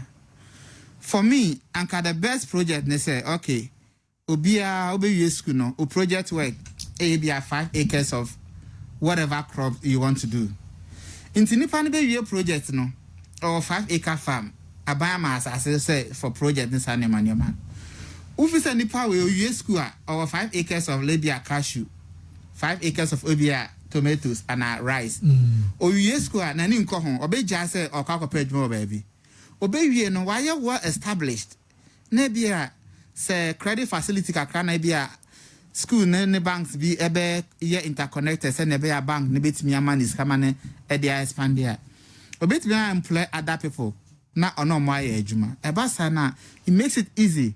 Because you school now, the focus now you're well defined into any maybe alcohol. But we obey school as a great student, I feel na all coaching or compare juma or bank or compare juma or insurance companies or compare juma or him. A great no ye na nkasa de na wajegu. So see your technical universities. I say omo in training crop for ewo nsano nyuma ehon. Entino obi beko ho ebi abeko akoye automation and automotive or whatever auto mechanics anka obewie no na watimi I establish on no ne mechanic shop obetimi aye cars nwajuma and obetimi repair cars assembly no be you repair no be you at the end of the day owie a onko se okopa adwuma obabia. If we take this thing serious, then we say we are solving the problem of this graduate unemployment. Now, so ebeba so answer there integrated sectors. To say na Prof Ekano. So me ma use school na me me do fu na makodo board there. Uko Gos area ho Wednesdays, Fridays or more market day. Obi between the body actual kwa bi obeka just say body na me dey buy no me nya case can farm into the edge. It happens every day. Into what incentive ena obi benya say me kwa kodo body fo wa bra the body never marketer onya market dia manento mbasanka itimi e preserve it ena who produce more who produce less, so the price is guaranteed to say oh cocoa cocoa who produce less who produce more you say one bag 500 Ghana the same e basa na obe presell obe produce more and then the beboa. It got to a point, I think 3 years ago, 2 years ago. Body ebu isa, I say body no. Why then? Ebu ya mana agric minister say yes, but here bro. Say I cry bromo abagana. I never say banisa. Yes, yeah, buffer stock, and government can say yeah, one district, one warehouse. And if we have one district, one warehouse, yeah, food buffer stock. Na say bro ebu a year or 2 years ago I then I ent me and store a bro no na afi se see ya ka say poultry farmers ekra a bro ene nyama utie news about 2 weeks ago oko the northern regions na omo eye afuo no omo hia fertilizers omo timi ekosala the whole day omo nya bi even fertilizer motor shop angasakra ebi any shops nimpo na omoato e de aye adwuma yesi e pensio e de aye tomatoes aye irrigation bro ene emoni nyina yesi ye one village one dam and yet Ghana ha every year Bagri dam no ebufa so na kum nkrofo. What are we doing about it? Say ye dam no na yetimi da irrigation. What are we doing as a country? What are the solutions are you putting in place? Nti ye dia afibia nsuo ne start say to a ye say mo amote da ho no muntu free ho because ye bebie nsuo no amana aba mo ntu a na abekun crofo. Meanwhile, people need that water for irrigation. People need that water for farming. And you know, farming, now all these frustrations or impediments or why. Kwaya 1 year pe wabembebu. And you know, man is abiding gugu akwemu. Those are the enabling environment. So when the government has created an enabling environment, then people can go in there and do what they have to do. Ebasana emaban wanka so how because Uncroft do a pe juma ye no esobete.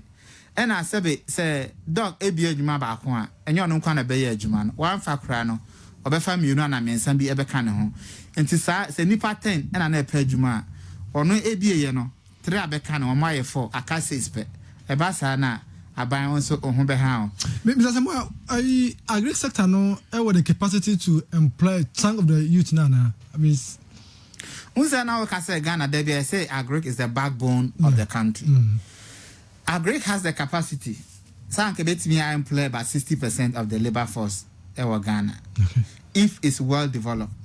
Unfortunately, you're in such a way say you call other countries agric more engaging in agric about 6%. You call US they are about 6%. But they're able to feed the whole of US and export. Now Ghana we have over 40%, and so still 40%. Almost 70 or no in terms of employment, for instance. Now we are still importing the basics tomatoes, for instance. We are still importing tomatoes from Burkina Faso, onion from Mali. Why can't we sit down and say enough is enough? Let's put proper policies in place and not political policies. Policies are implementable. Nkrofo ebetimi UC. When that happens, then we are creating the enabling environment. But say depending on government, so say government and possible. And that is why some of us are calling say agric potential, no? But your attention any agric we pay lip service. Nioma portia as yetimi yema agric na etimi admire the benefit as yano yenye tembiana you pay lip service to agric workers. Now, Mr. Samuel, your education system no so fairly yen asomaya na because obe university aba. Na de okosuya ho no wontin fa ono antimi fa ne pemu na adwen ne nsa no adwuma bi antimi fa nye just tintra or twen odan aban danyame. You see obe school no emeka da bia because ohiani bia our plans. But so basically to know. Ohiani be our plans, but we see and you need money to do business or to do whatever project you want to do. Okay. People have project. I've spoken to people. For business plan project are yet viable, but funding anyhow. Capacity now they be starting anyhow. And sometimes I listen to people say, "Oh, you don't need money to do business. They don't hear any idea." It's never true. It's never true. Say they don't hear any idea. You need the financial support. You need the backing. I know a lot of people. I've seen a lot of proposals. Me no mokra akonkrofoa if you say they can help funding. Or obi catch them say, "Oh, yen starting a do baby or baby." How do you start? Where you school as a fresh graduate? Who goes school now the loan and an 8-year school fees? Where you school, so the loan doesn't come again. How do you start? That is where we need the enabling environment. Okay. If government create maybe a credit facility before ABI, OBI, what's our ideas now? Monfamra, let's assess it and see how far we can help to start or to implement those ideas. Those are the things I mean, if you say, abane ya, ebeboa individuals, not aboa abane ankasa. Where you love Godwin Asamoah and I attend and can my doctor sponsor upon Hona for young share or no so. So doc, we've done a massive research on Juma near the announcement some baby or qua Obenya and then Quafoa and my phones or more epewon. Now a banner sir 1 million jobs or Beshana Mabruno what me more Juma. Now, for the country, so na Jumaya. And say, share agric sector, not share education sector. Now, how do we bridge the gap between sa academia and sa ejuma seminar? Because uko school ye now was ukoye MBA, ukoye way, na sila no ba. Na just was of course transfer by more jumanya. Then your schools no. E go be no money omo eya adwuma no omo ko say these are people you hear on every month not every year nti mo train omo a mo madwen ko me do asibio enyuma e wo Ghana ha na say avenues e opportunities e wo ho a obi betime dia fa nipa adwuma mu no according to me data me wa ye be discuss 18th of August ukwade be na watching Kumasi Technical University no emu 69.9% every private sector Ankra nyuma. Aban there wom here 18.7%. 18.7%, less than 20%. Oh, you have 19%. Yes. Because we're running now. Yes. And you know, you can say private sector is the engine of growth and also of the economy. The data is speaking to it, say, a bano avenues and opportunities are a teamy funk of where you memoir. Ankra nyumano say your ha. Say a numa opportunities are when you buy the befeni pejumum near your ha. Emu almost 70 because 69.9 there 70% ebe free ankra enyuma ne ho. Ena emu 18.7% and 19% free aban ho. Your other groups joint ebia private public and international organizations and ebi mukra NGO for non-governmental organizations for so fabi mfanga kakra but na kase mienu enti no say nyina ye de ani san aban a this is the effect. We are all chasing after 18.7%. And my first comment is say aban enye the major employer of prospective job seekers. Into where BF na okwakopa adwuma na bibi no. Opa aban adwuma menka se jai, odo application akoto civil service then they menka se ko free ho. But ma wani nko ankra nyuma ho. Na omufa ni passing aban. The second thing I'm a person make a distribution of available jobs. Say nyuma baby ebefa nyuma na say opportunities e wo ho ne or ha. Emu 40.5% Akua Piesie Greater Accra region kwa. 40 points. Yeah. They say your August ni money one into research the findings ni bia na EPP no. 40 points. Yes.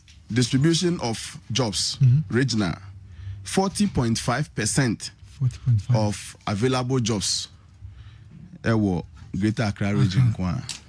Now yes 16 regions no for 40. Okay. So you know your problem no baby if you no kese pa ba ko no. And it na obi aso akwa Accra no. Accra no so betimi afa ye nyina. Accra no so betimi afa ye nyina. Enti no in fact a juma sem ye problem because say when free crime for when free baby awo for example. Na ka say wo tena say hwa unya juma ne binye. And na so ye nyina so ye betimi abankra be ye juma na. Ye nyina ye betimi abankra be. Enti aban ni tia ye wo problem with distribution of job locations and our job stations a big problem. Asante mantem funny enough and it also mean 90% of it also 5%. 5%. Yeah. And another region is 0.5. Oh no. Northeast region 5%. Northeast neni bikura. Northeast the opportunity for jobs and kasa there according to my weighted scale no. Their weight is around 0. It's nothing good to write to my above. As Antemantem kwa de kita 5%. And it also me and it also me we are 4.3 Eastern region, 3.9 Central region, and a Western region 2.6. Umoma Kenya okay, Northern Wakakra 1.5, Volta 1.3. Nakajina below 0, below 1. Below 1. And you know, we have one other major problem here, job locations. Wow. The government should know, say, and you're realistic. In fact, private sector should know because they are the majority. Stakeholders, according to my data, and you know, fine, yeah, catch our bind there. But private sector for should know, say, it is not going to be sustainable. Say, Ubiabe Bank, Pejuma. All their job stations are in the Greater Accra region. Oh. And you judge the potentials of the other regions nina. Agricultural establishment IFN Pejumemua Greater Accra. What is going on here? BBR sectors no education Greater Accra na advertising most. Trade and industry Greater Accra most. And you know the second problem I wa saban bia ye ready say obe solve unemployment problem wa. Sen kranfo nyina wa adwuma ye na ya kan na ye ni adwuma ya still unemployment is high. Na ye mistake be new love. Na people think Ghana is Accra. And Accra is Ghana. Hey, unti is asamne da. This is single bedroom, self-contained. Month 600 Accra. You see, 600 Ghana cedis. Accra, single room, self-contained. Imagine. Enti no, ni na replaying effect ni be new. Bibia say bibia once omofoso maye East Legon roads no there say Ghana ya kwan ye. People don't get the unim say gofo nti assembly bi ase bebre wo hono mo a omunti asem na se. Sen koma kuma so kwan so pen pa. So the same bebre ho aye ka. Em so majama ministers ne nkwa. E no no nkwa so kana asem bebre a enti mi nto asomusa. E bia road minister nim say Ghana kwan ye pa. But mfa so akwakohia a parliamentary committee on then no money that greater Accra if they will not get the feeling no omun enya ne ye no yenhwe second problem ne ye. Okay, my recommendations na wo mu no bebre we will discuss them, but e be ne say why can't we tap into the potentials of every region? Private sector for nam mu say government ye nyina ye hu say they employ only 18.7%. Whilst we still call on the government to create an enabling environment, munya enabling environment and move free crime. That's what I'm saying. Move free crime. You were light industrial area wa jute factory then do be ko then nyina ye ochana medregu nkwa na egu. Enti tete no our men of past no mu wo idea about say nyuma sem ni ade ese spread into be almost every region. There is one site ye de yes enke de be factory bi adwuma kase bi den bia e bi on ma akoye shadows of themselves. And I'm in say obi kwa ko bi adwuma oba bi e ko man hene bi ho say o man asase obeka so man da. But the focus is on Greater Accra very bad. My second point no. Now doc, apart from the next point no. Now only private phone kasa say omon kwada regions no mon tap into the potential there, but it's also boils down to the government, because also want to make sure say so omo ko no say they are also mo ko ehun adwuma no so e be boa won. I mean, for example me nekua anka government timi share so Emma or the Niadin senior nam ye buankra when in private sector franca you don't have to call them. Think about it one day. Now you estimate port activities across water. Factories are gather or port ne in excess of 300. You move feed on the port. Okay. Menka individual phrase forward there's new offices or set up a fan for juma menka no nka. Banks nominate niema people that you have to deal with. Entinka buankrai nyame adom na nketimi hwe ye ne ntamu. I tell you say I can no a game changer ma sentimentem. It's a lip service. MP Dr. John Kuma. Just yes. Lawyer. Coming months no I think Betty Mama enti ho asem na project a ye hwe nimpa. Si abusumi we dem si ye ka adwuma asem kwa. Enti no enye ye ni ne sound. But we can do this for Mother Ghana. Why can't we? Then buy ka so be ya wontimi nye. Article 71 for ebe ya nkata ante ne san ye. Obet opeso ye amekai mrebina and ahochira bapa ni bra bo man mu pa o yes MP for so go see new parliament then what is asem and they would have found money to do it. Oh yes, of course. Oh, they would have found money maybe as cash bi anko menya o de enye de ba ho mu twisan ya ena kaye ya na ka so ya te ase mu nkwa bebi as cash bi anko menya de aye. Okay. Bebi as cash bi aye sre mu bo ankra ho hia ye mu nkope na mu famra me mai. Now the other issue job distribution various regions. Oh, some now, come on, I do 100%. I do 100%, me scaling up to 100%. Yeah. They don't specify. Okay. Once the jobs need to be on my and stationed. Okay. And you bet me for Abeyejuma baby, so they really don't specify baby Abeyejuma. Okay. Right. That alone is about 38%. We don't know what's me running in between. The regions. So we are Kessben. Now we are Kessben, Accra, and Kumasi, and about 38%. More dedicated stations, Nankasano, 40.5%. Greater Accra region. And I think it's unfair. In fact, it is extremely unfair to Bono region. Osha Bono Diepa 0.4. Are you unfair? 0.4. Are you unfair to your men of past? Oh, Osha Wenchini. In fact, the region is deprived. Bono Fonsuma I'm speaking to the data in front of me. I am speaking to the data in front of me. And you know, that is what we are sitting with as a country. Ghana Epe. Yeah, Nema, Madagana Epe, Nema. Ubetimi adwene oman no ho a spread jobs near day. It is possible ebi a yemfa ya adwene ma so ba ye betimi aye mo men hye mpanimfo no nkran ne nka nchom say they should do it. Me in fact anwumre ma bob wankra mesre me amenu ano no doctor a lawyer John Kuma would you in fact went bi anya because me I know what you can do. Yes, sincerely speaking. Lawyer John Kuma, what's written is written. Let me tell you one thing about you face the country. Okay, no, I can't discuss. Unim, we are buying now. Nyankro for your demonstration. The issues they have with you are one thing. John C. Maxwell, one of the researchers of England, say as a trend say, who what you know, omun any hope in the alternative. Let them go and read John C. Maxwell's book. No, what it means is that people who hear demonstration, they chip in it. That's a more good demonstration. That's a more funny serious. We say near baby. And John say, the fear of the alternative is what causes the demonstrations because yenyayanka was set up. Oh, okay. I tell you, yenyayanka what me abua solve a problem no because we don't have hope in the alternative. In fact, obi our hope in the alternative we will choose one of the options God love was talking about. Oh, see it for 4 years yes enchebeba. Munye di time so amunkotuntiano. In fact, to come be na obi aye din senior.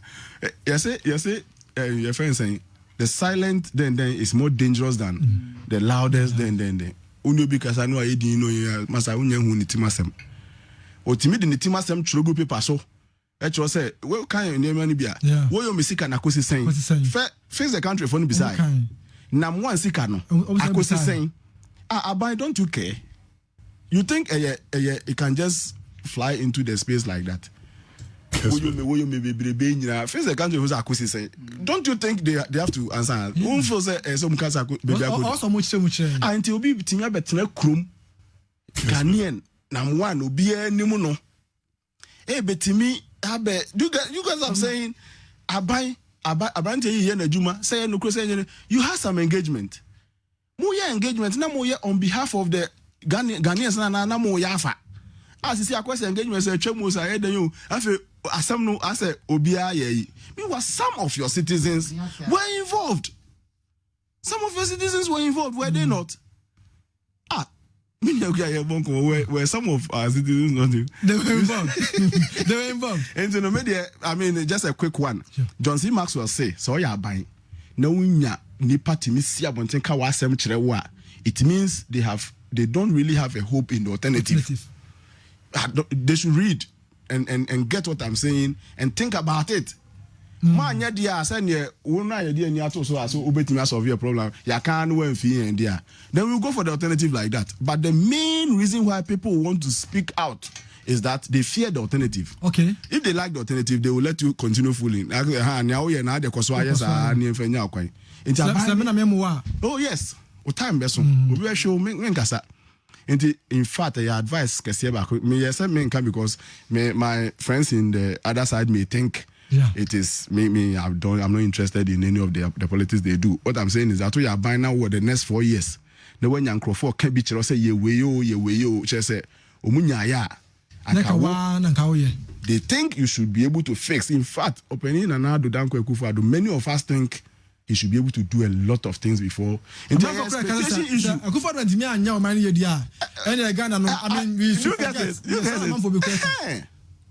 Do you get it? In fact, back to a Jumasema Yeka. In fact, Jumasem de no one Yeka. But near country media, is you see, I find one and so American Ghanaians would talk to them. A Jumasem de Maka first two things I may feel say a challenge. The third thing, the prospective job seekers. in fact oye abrantie ababa wadachi bia aba akopɛ adwuma ya na na ye kasa wo pɛ adwuma ya wan so check ho adwuma na bi ni ho kakra na wo ho no so ye mfa megro medamase adwuma wura bia ni ho no ye ready to play with the investment na ya na omo pɛ adwuma ne bebre o pɛ adwuma no a ni suban yanko onya adwuma no nso a ni suban yanko enti ama yankasa ye nnwuma na nkasa enti minyini say adwuma bi atimi nyini enough for the nipa me na start ya say afre say otimi hu say o emu abie kakra ma me fa me nu nka ho o ebie ma me fa me nu nka ho enti enwuma ne ntimi nyini in fact me ni madwuma wura bi a ni receipts edu baby o issue ultimatum say 2 o'clock a certain Friday 2 o'clock bi wa bia wo ye that category of work na wan free adwuma mu ho no obema police for abechu because receipt our official receipt ayede obi betua de a wo de choro ma adwuma no sa nkura no so akwakoyo mu de na mu twagum ai obi mfa ne sika mi adwuma pa mra mefa adwuma pa na menu akua wo so koyo receipt hey are you want me to me on to light bill on to actually only expenses bia now there ebi mu measure your profit the refi the cost component of a you ukoje ebosia bank for 42 nyina inform ho enti no ama enkrofon share any confidence, and I'm saying this it is part of my findings. We will discuss it on the August 18th. A lot of edume ranum and share any confidence in the Ghanaian job seeker. Trustworthy. Dabi. Ghana for and I'm telling them in Kessben they do a cheaper. Enti so obe cycle wajuna se wajuna no afiase. In fact, kakra bi wo mu a there are some people to ye gusa ye page ma ye nya bia no ebi muso tumi nya ba mienu miensa nan na choosing one of them becomes a problem. Enti suban no ka ho kese pa suban ne ka ho. In fact obi ho no mu a onim se waba pa waba ono nti na aba ye ebi a obeto bibi obi adwuma anim na ote na waba onim se wonti na oba pa. And so say bia o pacho ebia o me ye kokitu ebia basi atena se ma me David onuza una ade hia Ghana for bebre adwuma ye form adwuma wia ho na ye se jama wo dan o ma se omu ye more important than you. Enti job seekers me first me issue number 3 mo hey be informed muntie ni ye say enyumewura no bebre ni gidi omumu in fact abi ho no mu a papa no amutimi fa adwuma no bo no bo so obeye enso onimpa se nka bebia ne tifa adwuni ade se rest ma obekpo hu ni onfanya no minim papa bi a otwa enso mineral water bi adwuma kese pa obi body di ambe hu no yese emabunu no so wo mu rubber enti otwa ono ne de be 2 ayi a o design wo de na bia wo no watwa o de ne 20 wo be ba no bia mo 1000 bags say omuntwa o matimi atwa bia 500 ana bia 600 o we ban say o machine ni say obwa we twa o de no 500 or 600 and we twa ne de be 100 or 200 bi dia yi and a whole scheme to try ya onim abobo yakra ono de ono ne de ne ko den ne ko eno mu gu nyuma. Are you not surprised say Ghana ha yenkwa ye nyuma de enko adwuma ra ne nkwa na onim nyansa ana o mo form so mra meboa no eka ho na adwuma ne ye. In fact so bia befa obi adwuma wa bie mananya bia ye bi na akua me wofa Kessben kwabna kese adwuma ne ye nyina mu se mo amfa ne se mo adwuma anka se na radio stations bi agu okumase am pese mebo bia din anka se senka mo so mu de yegu. Unim how many years Kessben has been in existence. And it even tells say yes adwuma bia timi nyini. And so radio stations ya kumase here bi magu. Yeah. Go so me mo bi nsa. Wow. Eba ne san. Send ya modi mo hye adwuma den na Kessben na ba bia eminua ya abo ama Libya Boga ye a presentation of Isabia Wako reporter me feeling Libya Boga reporting. What so the some excellent touch senior na kasa no ha ni ade e na ama Kessben gusu a enyini enei nkran dia ba TV den nyina enyini aso can we speak the same thing of programs ni projects aba asisi you know national youth employment omugina bia ne sen omu impact on the economy anything are we able to invest in research? I bet you say, oh, omuba ye, this has been omu contribution into ye koyenim. And now into me assess it. NAPCO, Emraso say, oh, projecting was good. If I nipa baku mienumi and sabi ejumem. In fact, I never baku mienumi and over about 100,000 ejumem. What has been their impact? Also, umetimi nyini omina kodu baby a. Omo ankasa kra betimi form permanent and na say umetimi ama oh mo bi omina no ejuma sema kosoro ba fe ye behia omu nuanum bebre kra beka ho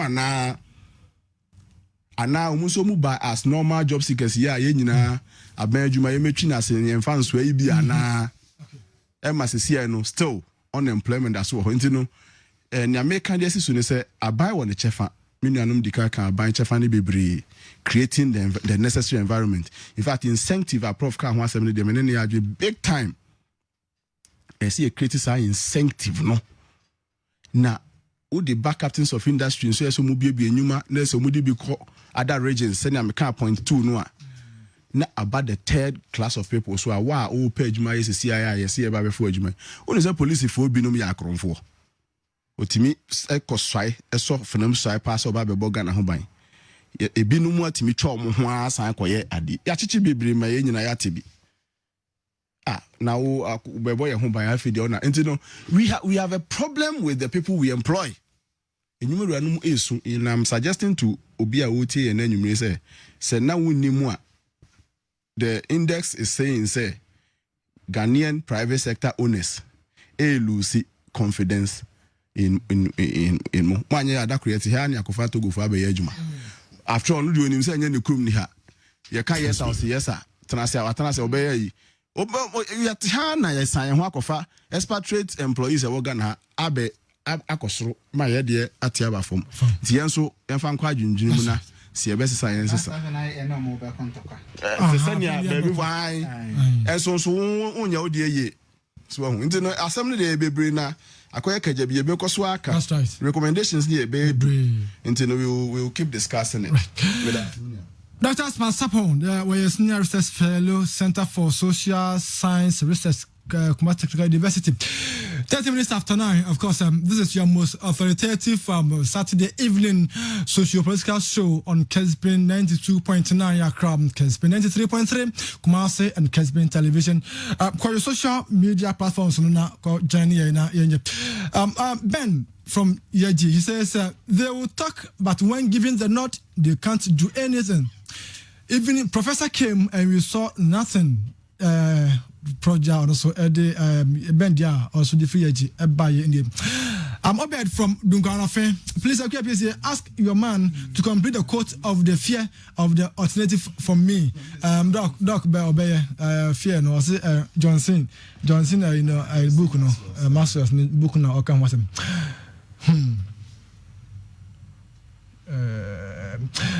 President, stop paying the ex-gratia to the MPs. Thank you. Mr. KK Asenia Kumasi, and also the Anime or the Eba and Anime. From Simon a Champon, that's a Simon Champon, dear on Quantum. Good evening, Mr. Host. In fact, I've enjoyed your program, especially the panelists with panelists with red and white shirts. God bless you all. Keep it up. Thank you too. Thank you too. The MPP should be very careful because most of Ghanaians are enlightened of late from Ken Akim Manso. The sad aspect is that the NDC knows when Ghanaians vote against the NPP, it will come to power and vice versa. So they take us for granted. Ghana is sick. I'm Collins from Aguna Swedrum. Greetings to my lovely wife, Charity Jackson. I'm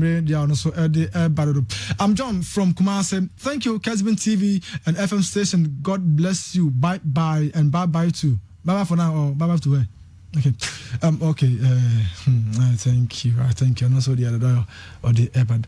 Good evening to your panelists. As much as I agree with the demonstrators, they should also avoid insulting their leaders because you can't insult someone and expect them to help us. Never bite the finger that feeds you. Prince Yacht Executive Hotel Limited, Chebi Adadian Tem. Chebi for Imre Yamajo, your church. Nyame enshra mo se mutie Kessben 92.9 na transfer Kessben TV. Good evening, Piesie. I totally agree with the comments given by the three panel on the key issues. Most importantly is the UTAC strike. They should make sure all their demands are met before they return to lecture rooms. Even though I'm alone a final. I'm also a final year student doing my master's at KNUST. I'm getting a certificate after completing CRA. You will still not get jobs. Politicians must fix this. From Nelson Accra. Greetings to Professor K.O. Prof, thank you. My name is Patrick Brefo, aka Schoolboy, from Offenso or Boise. Please, we don't have work to do, so we need help. Nanado, please come and help us. And the school are here, so okay. So, Yanko, Facebook, like 2010 Facebook messages. Please, all what you are saying is true, but tell the employers to pay well. Ophelia so dia or the barodo. Much as a almost enjoy na system no. Humber foul, but the system so and also Sonia Sabuno. Good evening, the panel members. I really like your program. Bravo from SRC. Tachima. Good evening. Thank you. Good evening, Senior. The truth must be told. I fully and totally support those calling for the new constitutional amendments, a new constitution. The appointments such as IGP, Chief Justice, EC Chairperson shouldn't be appointed by any president. If you want the system and institutions work effectively. Indeed, I think your panels have spoken well for encouraging the youth to go into farming or the agric, but the truth of the matter is that how to get the capital to start it is another issue. I used to buy wheat bread at the cost of 27 Ghana cedis. That's 3 months ago, but now I buy this same 25 kilogram at the cost of 47 Ghana cedis. Oh, okay. Please let the NDC members know that talkability is not disability. Johnny Kukum. Good evening, sir. I'm Frederick Subin Hill. Ask your panelists when did Ghana's problem start. They should appreciate this president and must also know that the president is exposing the ills in our constitution, which we all must press hard for amendment. If we put too much blames on this government, we are not being fair. Good evening. Okay. So, also, Dodo. Your parents are brutal, but if our leaders listening at all, no name. Mr. No Name.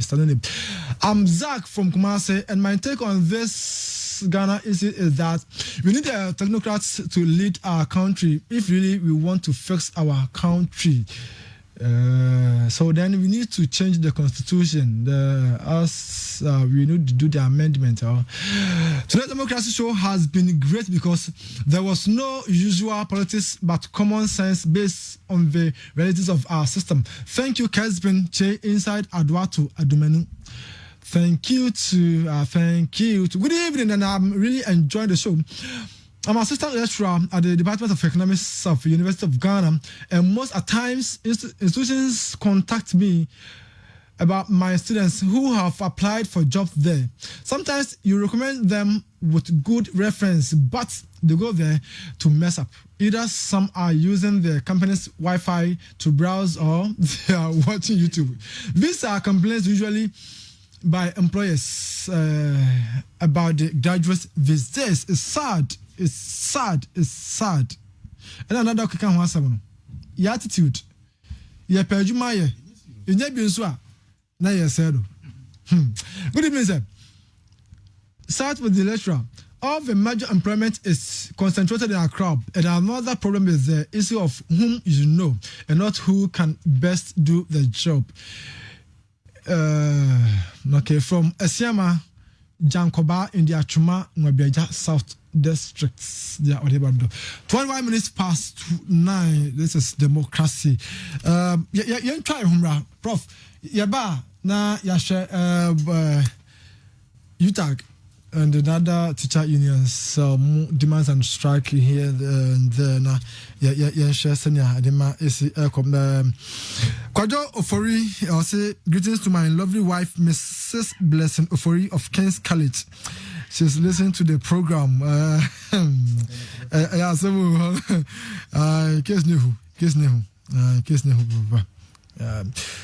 Good evening, Akua Piesie. I'm watching you live on Kessben TV inside Kumasi Kokoso near site near 4BN Military Barracks from Ima Nuo Osei Wusu of MTN Bantam Ma Kessben.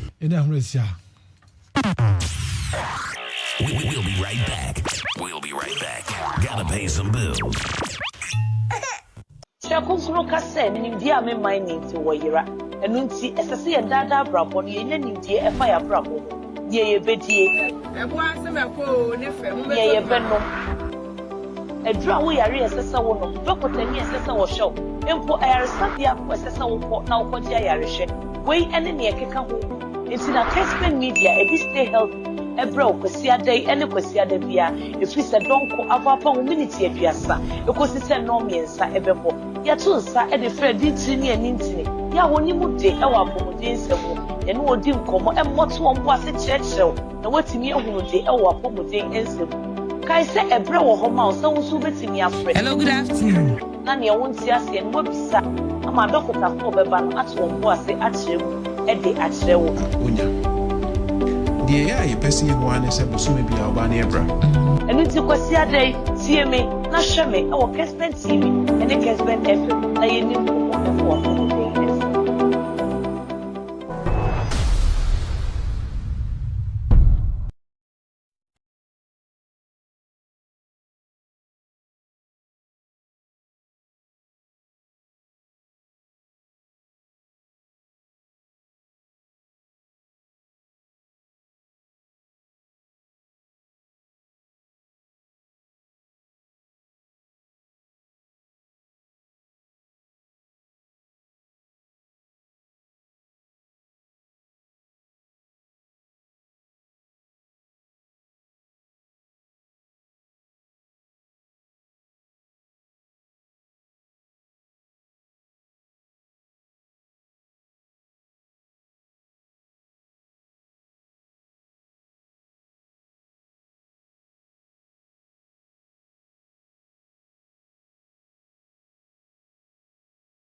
From provisions for healthcare to computer lab, hostels, library,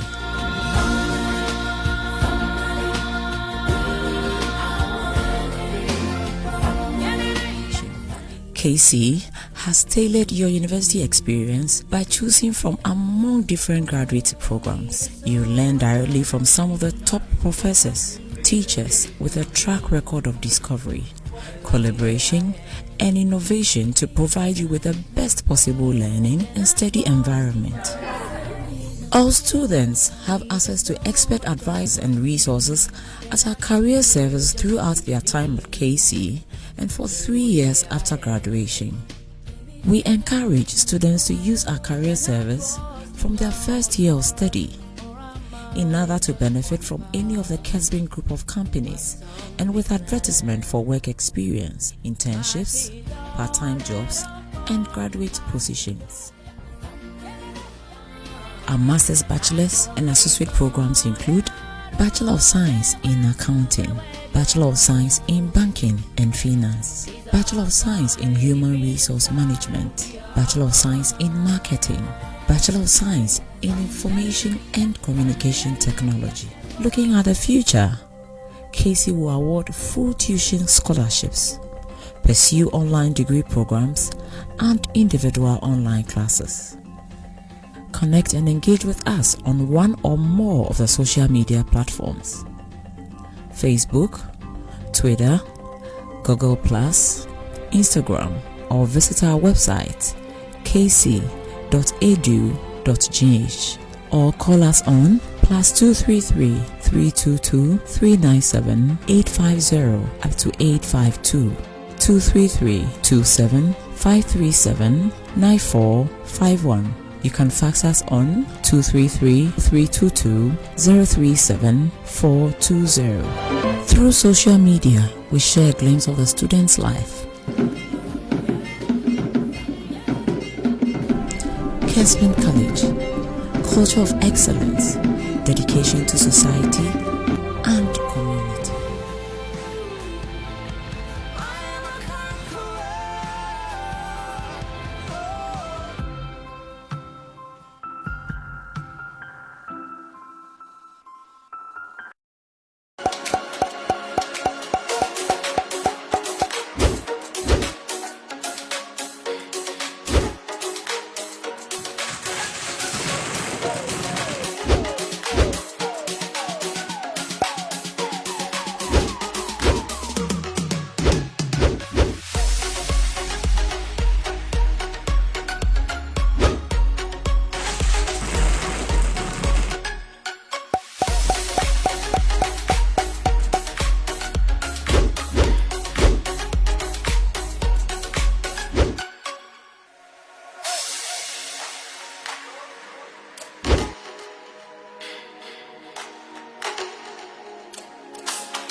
Asemo.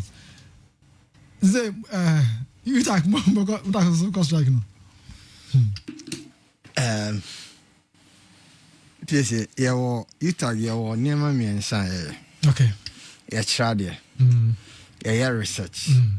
Ana ya sa som online no. Yes. Ebi na mete ha me some online no yegusu ayesom. Ya research ni yegusu aye ya de kire no ana yesise dia ya de twentwen ho kakra. Okay. Enkosi se aban no President Kofo road map bi se anka entry level for election no 2084 United States dollars. Okay. But with time no say for over 8 years ni aban bi abebia no omabu mani aguso enye adwuma biom yana de culture aban na ni say yerefi ne yesa akofa ye nchiri ye musa bibia fufuro bia road map na wo yeto ho no sako na yemfa sa kwan no so na yemfa enkoye no na am say Utah Kobia say or call for negotiation. Yakwa delegation na beba bishia no. Omuni mandate, omuni locus to discuss those issues. And see who could hear say somewhere 15th of July. Send a letter National Labour Commission say Mona Moha say Mamuhano Mobatutu Sikasem Sadebeya nipa bi anko strike. In fact, who is Article 71 holders akko strike da. Omo de obi akra ante ho asem.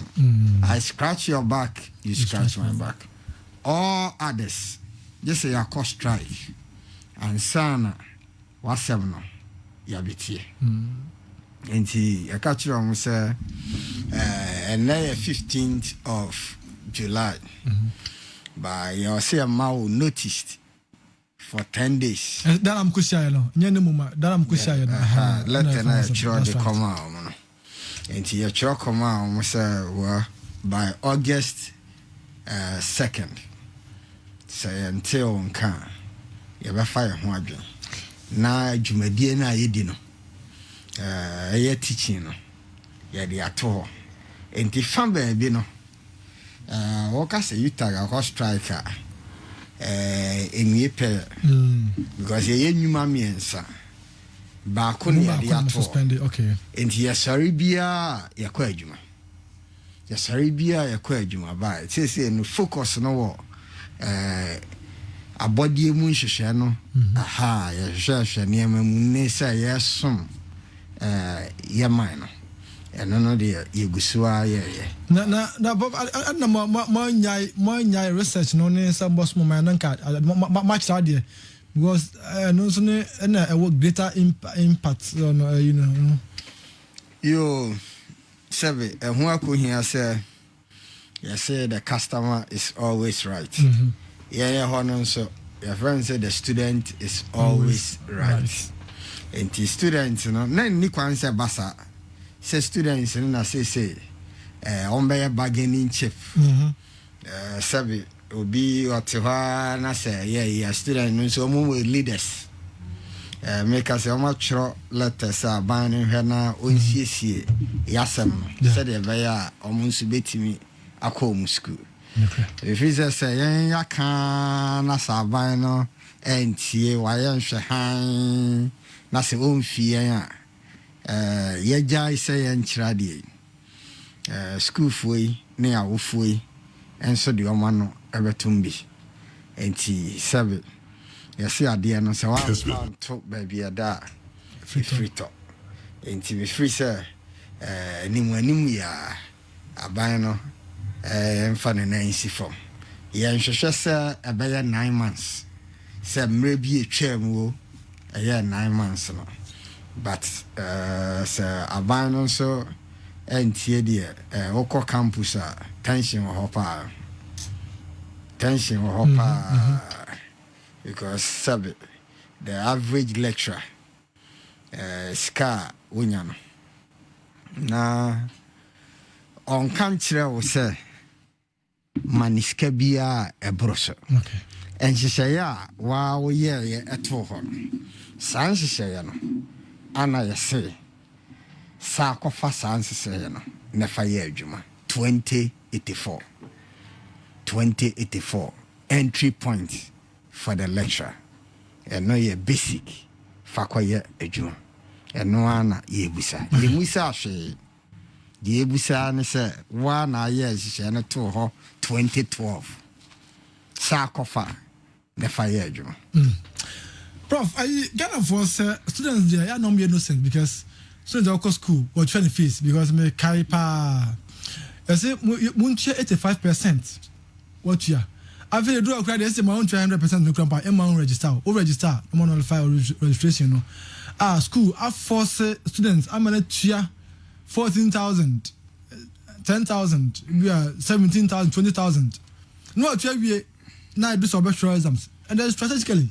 Honor lecturers most more cost strike so any now the only from so bia ho no amuna ban enya no now some more students now at this point. Yo, 81 universities in Ghana. Na sa universities ni nyina no. Wo share the war aban ensa no. Say 13 as I say. What the technical universities beka ho na emu ABA bebre. Sa schools ni nyina enye lecturer biadia. Enye professor biadia. Enye senior lecturer biadia. Sa sika na student ni tia no. When tia amfa ma lecturer bia. When tia amfa ma professor bia, o tia ma university no. Okay. Yeah, you say your condition of service. And no one touch him. And no crying touch him. The washisha to what no. Now say, we near the Bayer Jumano. And only say 8 years ni on fine Juma. So refia ye Kaiwo. Ya Kaiwa still was the Obaya na Baya. Yes, okay, and at the channel, yeah, so kakra. And they said, the Abedru, baby Abedri. And the students in the Omwa Sama Omni University, and yet Omone yang lectures. The new Muniasep. Okay. Professor Kyo, you know, Kawada, or associate professor, School of Business, KNUST, Nanime, Yamo Eshana, or more Tia Martian, so I want some saying did National Labour Commission said Marco Secure, expert injunction, compel you on say, among classroom, Kunkushia, and the actually made my Monday, no, sir. Committee this year, the before baby are so bema mohu the essay. Tell it's a labor unrest here. I mean, yeah, him and the court, the brave bones and I almost in Kunya. The other party, no, on before Belma from there. I feel as the government are on your own, dear no. The commission for Omon County. I feel say, do the number some more air striker, then no be who my check on the market expert injunction. Our mom, the other party who be cry, no matter not defend it. Now, shall say, corner. So, and go to the banner, sir, labor unrest. No, business, no kind of memo. Piesie, me da say, na metie Professor Charles Marfo enyumre. No, I disappointed kakra. Ewo National Labour Commission. Sure. Because answer na ombeko strike no. Kessben. Omodikai at the letter ekoma National Labour Commission say. O can some be crowd ha me say kana enjoy. Oh, so I'm going to my be careful. Let's say all be 5,500. I ready. And yeah, boy, I'm just take a club bishop motor me achieve me requirement that so. How can you wiki me no?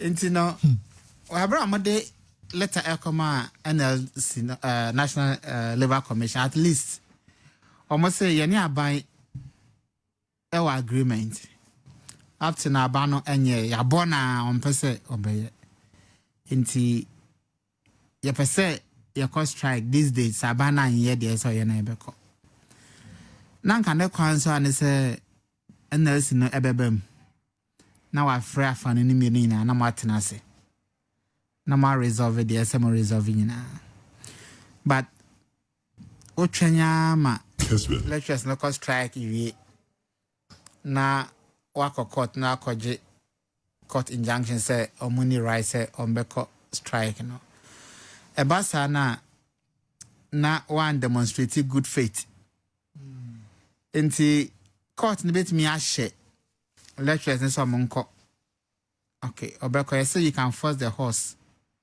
to the riverside but to force the horse to drain the water no another case prof rasan kan enti no ni yie mu no say time bia na yefa akomapa edi asem se na be ya afano ni nyina no bia akoma abeto ne yem sabe edu ba bia aban so odin ewo ni ma bebre ho enti se wan fa ne yedi amfemu a aban de ene meyo echina me enti me maka se aban ka se we will do, we are going to do menji need that this who say we have done it na me am verify who say ampa it has been done but say politician be ka jam say we will do it ama ma jedi say na ka say John Kuma say Buankra or Baye.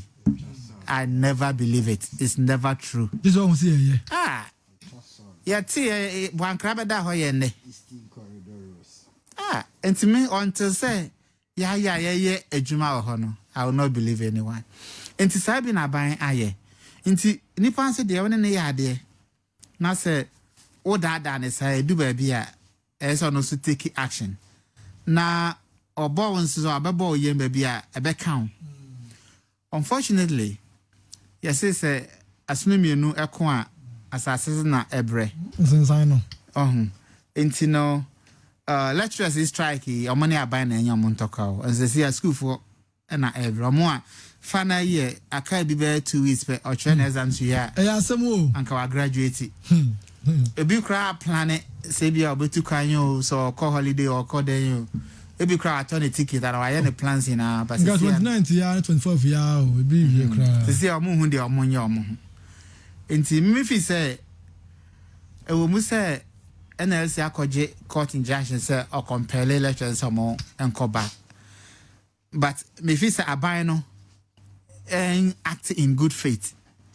Na on our promise or their mom no say ne be ya so omo call back kra na omo de akomapa ebe ko back na mwetimi aye adwuma sene ese na efata na mum omumfa amemene fenso enkwatena classrooms na omunye na omakwaye de omobesa ombeye na omo wasa omunkwaye okay okotra ho na okotra na zesema who benefits who loses into aban should come out and act in good faith na National Media Commission NLC National Labour Commission omo nye partial judge na omo hu se eha ena se eto na omo nye bu omo fanto ho se ne be ya afanu ni nyina no obi abenya ne chefa na yetimi move forward because affect obi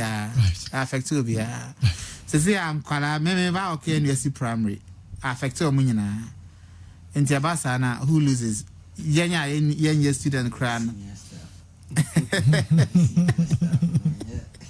yenya student cran hor cry affect yenya enti no senior staff omo so cost strike enti no aban enhwe na onye de ese oyemo na edu ba bi aban so odin dodo Gordon Asamoah New Love, Executive Director, Center for Economic and Business Research. Now, what's here? I mean, Dr. Frances Dufie, we're a lecturer at Kenny UST. Prof. Sir, Mekan send me on Wajo. Or the program, no, now, as I say, our platform be super very strategic. Now, you know, it's also my lecturer. The doc, I remember, good evening.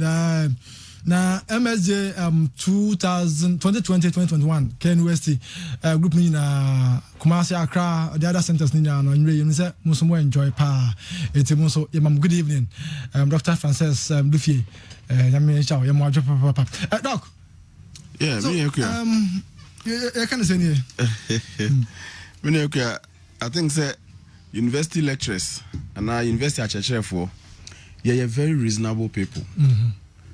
In fact, say per kronkron ni enya wo pope kromu a fa biem ni benya kronkron. Which them say? Yes, addition nyina ne pinnacle ne baby a pimpa any suapon. Yes, yeah, ocean we are pon. Sir. Enti no, it's expected say obi obefa addition mu antete mu abedu suapon de. Oba the last bit ironing yes no ni ade ne ho nesi nti nipa no a onu siesie the manpower of the economy no you can't you dare not think sebe or onye reasonable. It will take a reasonable mind to teach at the university. Nti say bia ye kan seminar yes asem kan no akwa kodwiregu ye nya ne pumasi bre den o te se if a university at for one, you should be surprised. So be a question. A best day na ubi onu no chade usia pon. Akwatena table honi obi akaka asema. Yes or no nti asema se. Matena negotiation table ni bi ho pen. Pen 40 ho senia ye. Kai pa. Ye de niema 4 ne koye. Can you believe say e niema 4 ni nyina no? I say aban party. Enti dey na o party. Open there na ati.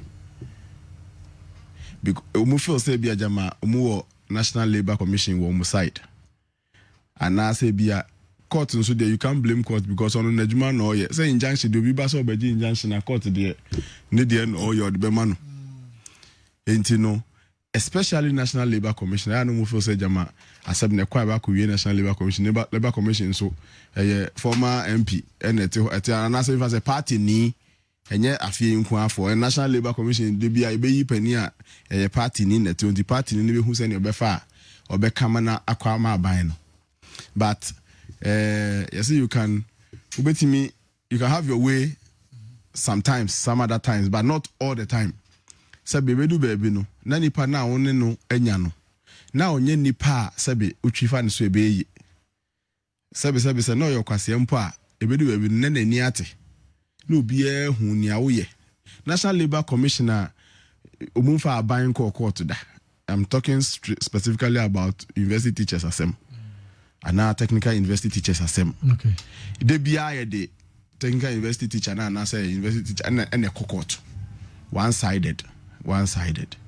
Okoko shomo beka say aban de ani ate but more striking the yenti minimum kamunya strike na momra ni enka that we yatis hanema ya bre what do they take us for? Do you get it? What do they take us for? In fact, when you be kasana nipa na say who say wadwene wo phone bi what do you mean? And these are university teachers sabi ya your maya sabi ya yebu ye ho a anka ye sa de we anka nye say ba na de aba na Professor Mafuji na TV so na radio so na then just say ya gure ho asif say jama wo sere obi sika bi ana jama bibi o da say and it is because abane feel say ye so pass wa ye de be call National Labour Commission so e wo mafa National Labour Commission wa mu bia hu say o de abane ni fault de bia eye adi. That is the impression. If they don't know, we are telling them what we in fact many unions are fed up with NLC. Ebedu baby no omu existence as arbiter for labor issues no ebe irrelevant ebe adi obia emfasa oboni mo omubiem. If they don't know, we are telling them in fact omu ye lusu omu relevance because muntimi mfechirin kanchira aban say aban asemu yaka atwem aden na Musa mana ya asemu ebia so enei ye niska next month ye de bema mu bat ye jetum sa asem ni wo den one enti ase so hu enti no National Labour Commission should position themselves well so see impression they dey mu ya agya mo ho ne de ya yo no kwa enye din pa na omanfo ni nyina so fashion muti say university teachers one of the most reasonable people you can ever get on earth enti so muti say abani university teachers e can be ma kodu ba bia say university teachers call striker they should straight ahead go to Aban and ask him some question because hey, university teacher on the answer say they want to be there. Omu nyina anya sabe university ya no mu fa mu a politics nti omabe adi. Now in fact there's another bigger problem of the way we treat our universities. Say you who say a host of knowledge. Obi abe politician you be no abe host of knowledge. Ye can be a technology asema obi timi kan say MPB timi kasa say jama technology ni na abe good by virtue of Nkofoto Abama. Bibia ni say revert back to the university. That Abani university collaboration they say timi ye high, timi ye more on some of the issues that confronts the AD. But politician not telling who akusi baby and I'm a gap them because on only the article 71 okay ya ne the bebe sisia. Chese umbeko so atwe gap ni ma wo se ohia ni de oyede a wasem sa yeso uzika so wasem sa aha nti o mia uzika no o ma unya bi no anya no de akasa o ma commando na de bia oyede seriously speaking enye enasem. In fact, university asembia babia wati bia da bia mi amedi bia nim bebre da ni nyina no. Hey, ni nyina ya na yetete asem. Somebody to remind the government, there was a plan we implement the plan. Technical University is the bit that honma for 12 good years. Ni amenu ya prof 8 years. Enti enye Akufo Addo abasem ne ka yeka Ghana aban ye de jawa ne de aso asi ye na Akufo Addo net so enti na ye kasa said. But some of them maybe dey ya make kasa na me dey anim 12 good years. So hu na ye be ye yamfa ye nya obi amfa nya ne say university teachers. Do you get it? Na sabe ye bu ye ho a sanke enye sa na nei professor Gina Krum say o kopeketa ye china odini be ye. No, I'm not happy. Seriously, I am not happy the way ye ho no. Ye mu ye ho school pon or my ye serious biano. Go to other places and see how they treat their university professors. President Nemu, I have taught in Seoul National University before, South Korea. President Ba University, there are some specific days discussions be on babe bi no sako. That is how they see university. They see university as a place where solution can be found. Yeah, dear crowd there or no minim ibia me modi. Graduation crown kwala school crowd to safre ebinumwa. They feel too big to come. Because he is a politician. What are you saying?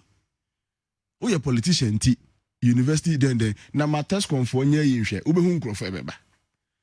Ana maintain for political party students then for ni bi nkoye CPP for na say say da kokon dey okay am say da kokon dey motutu ni hunta banyina but maintain for nya bibia na ma dey for nya bibi you see them come but manenye typical academic idea yepe elevated minds have been discussing idea and ka timu bia wetima ye notes 1 or 2 be bibia na passing on to you for the good of the country no you won't have them.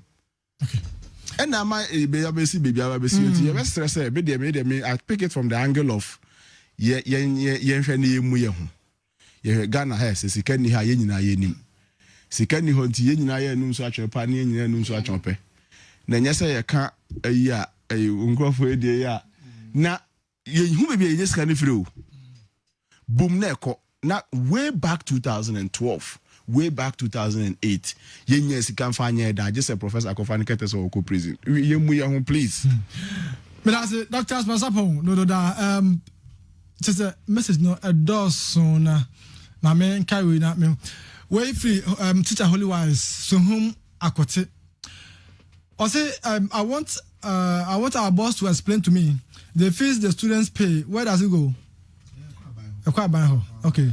Right. Or you want a private university. It's a private university, a private man. That's right. A state university, a state no. Right. It's my main call Facebook account. Message in doors power, but my Facebook you can much. Baroski my cow into my mom so my mom child. Boabin Yabua Kwabena. Oze, Ghana is for friends and relatives by Akufo Addo. And what is the job of Ochidakun in Ghana? MVP is losing gradually, but I'm heard that the losing is going to make Concert Mahama president in 2024. Shaddai from South Central. So, okay. Sami Kwe, Oze, Leviticus Powers Kaswa. Facing a country is not an event, but a process. President Akufo Addo is fixing Ghana. Joyce Bedley, great point, Prof. K.O. Good evening. Daniel Coman, good evening. Watching you live from Kenya number 2, Jericho. Tumuda Hima Eloisa. My regards to my uncle, Professor K.O. Ellen Kessben. Science at School of Business. No, they be. Help us back, pardon. Virgin Chairman Chelsea, watching you live from Akukari. Walandro Akwatia, Walandro in Akwatia, or say, after this stunt faced the country demo, what next? What has been the impact? How has it changed government's decision? We are still waiting for the organizers to come and brief us. Sir Allow Richard Bonsu. Many job creators have lamented on the attitude and the embezzlement of their workers in Japan, and many have complained bitterly about this. Yes, Mame, good evening. Good evening to you guys. Good evening. You guys have done well this evening. Thanks. I also Isaac. Good evening to you all. Our chairman Kwame Antiri. Bro, I'm watching you live from Takwa. Keep up the good work. But please, plead with them to let us write our end of semester exams. God bless you. Ochami. Yes, Uba Efia Sika. Good evening. I'm watching him from Koforidia. Yes, Uba Efia Sika as a professor, especially Professor Keo. Okay. Mera General, Dr. Keo. No. That's it. Watching Dr. Keo live. Hey, Doctor, how do you have there? What do you hold in for one?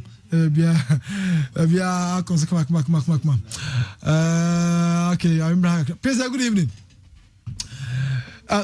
Good evening to you all. Asante Achimshudium citizens, especially Wafako and wives. God bless MPP government and benefits the country. And I bought Tema Legon Clinic Arena. Thanks. And I bought you Ufri Hamburg Bedru Ghana. Oma Mento, Mr. Host, please. Why is it that the NDC are behaving like they have not been in government before? Why always complaining and criticizing all government projects and policies which will help ordinary Ghanaians, but support policies like bus branding and paying judgment debts? NDC is not the alternative for Ghanaians. My regards to Honorable Martin Ajay Mensah, Kosa, Tachiman South MP, and Ma Hajara, women organizer, okay, from ordinary presidents inside Tachiman, Hausa Lane, also Hi, good evening to you, your crew. In fact, you are doing a very fantastic job. I'm Daniel from Ebuakwa. God bless you and bless you too. Please, good evening. This is Kwabena. Tell your panel that it's not only Octi, but every teacher. But every teacher, because we all started from basic, not university. Okay, so not for 4%. No, almost all I'm someone rejected outright. I won't crab. Good evening, my host. Please, what Professor Keo Apia is deliberating on, we as Ghanaians should take it very serious. This is because Plan for Food and Jobs, a very laudable social intervention, but is good. We strengthen and focus on what can do best. Prof, you are too brilliant. We need people like you to run the affairs of the country. This is Lincoln listening to you live from Tamale. God bless Kessben and bless you too. Thank you. Okay. Good evening to you. Okay. I also went there. We can't count the You take it on strike, and I will be going to my hometown, Jakobu, to visit the family. This is Okatatie Aduhene from Legon.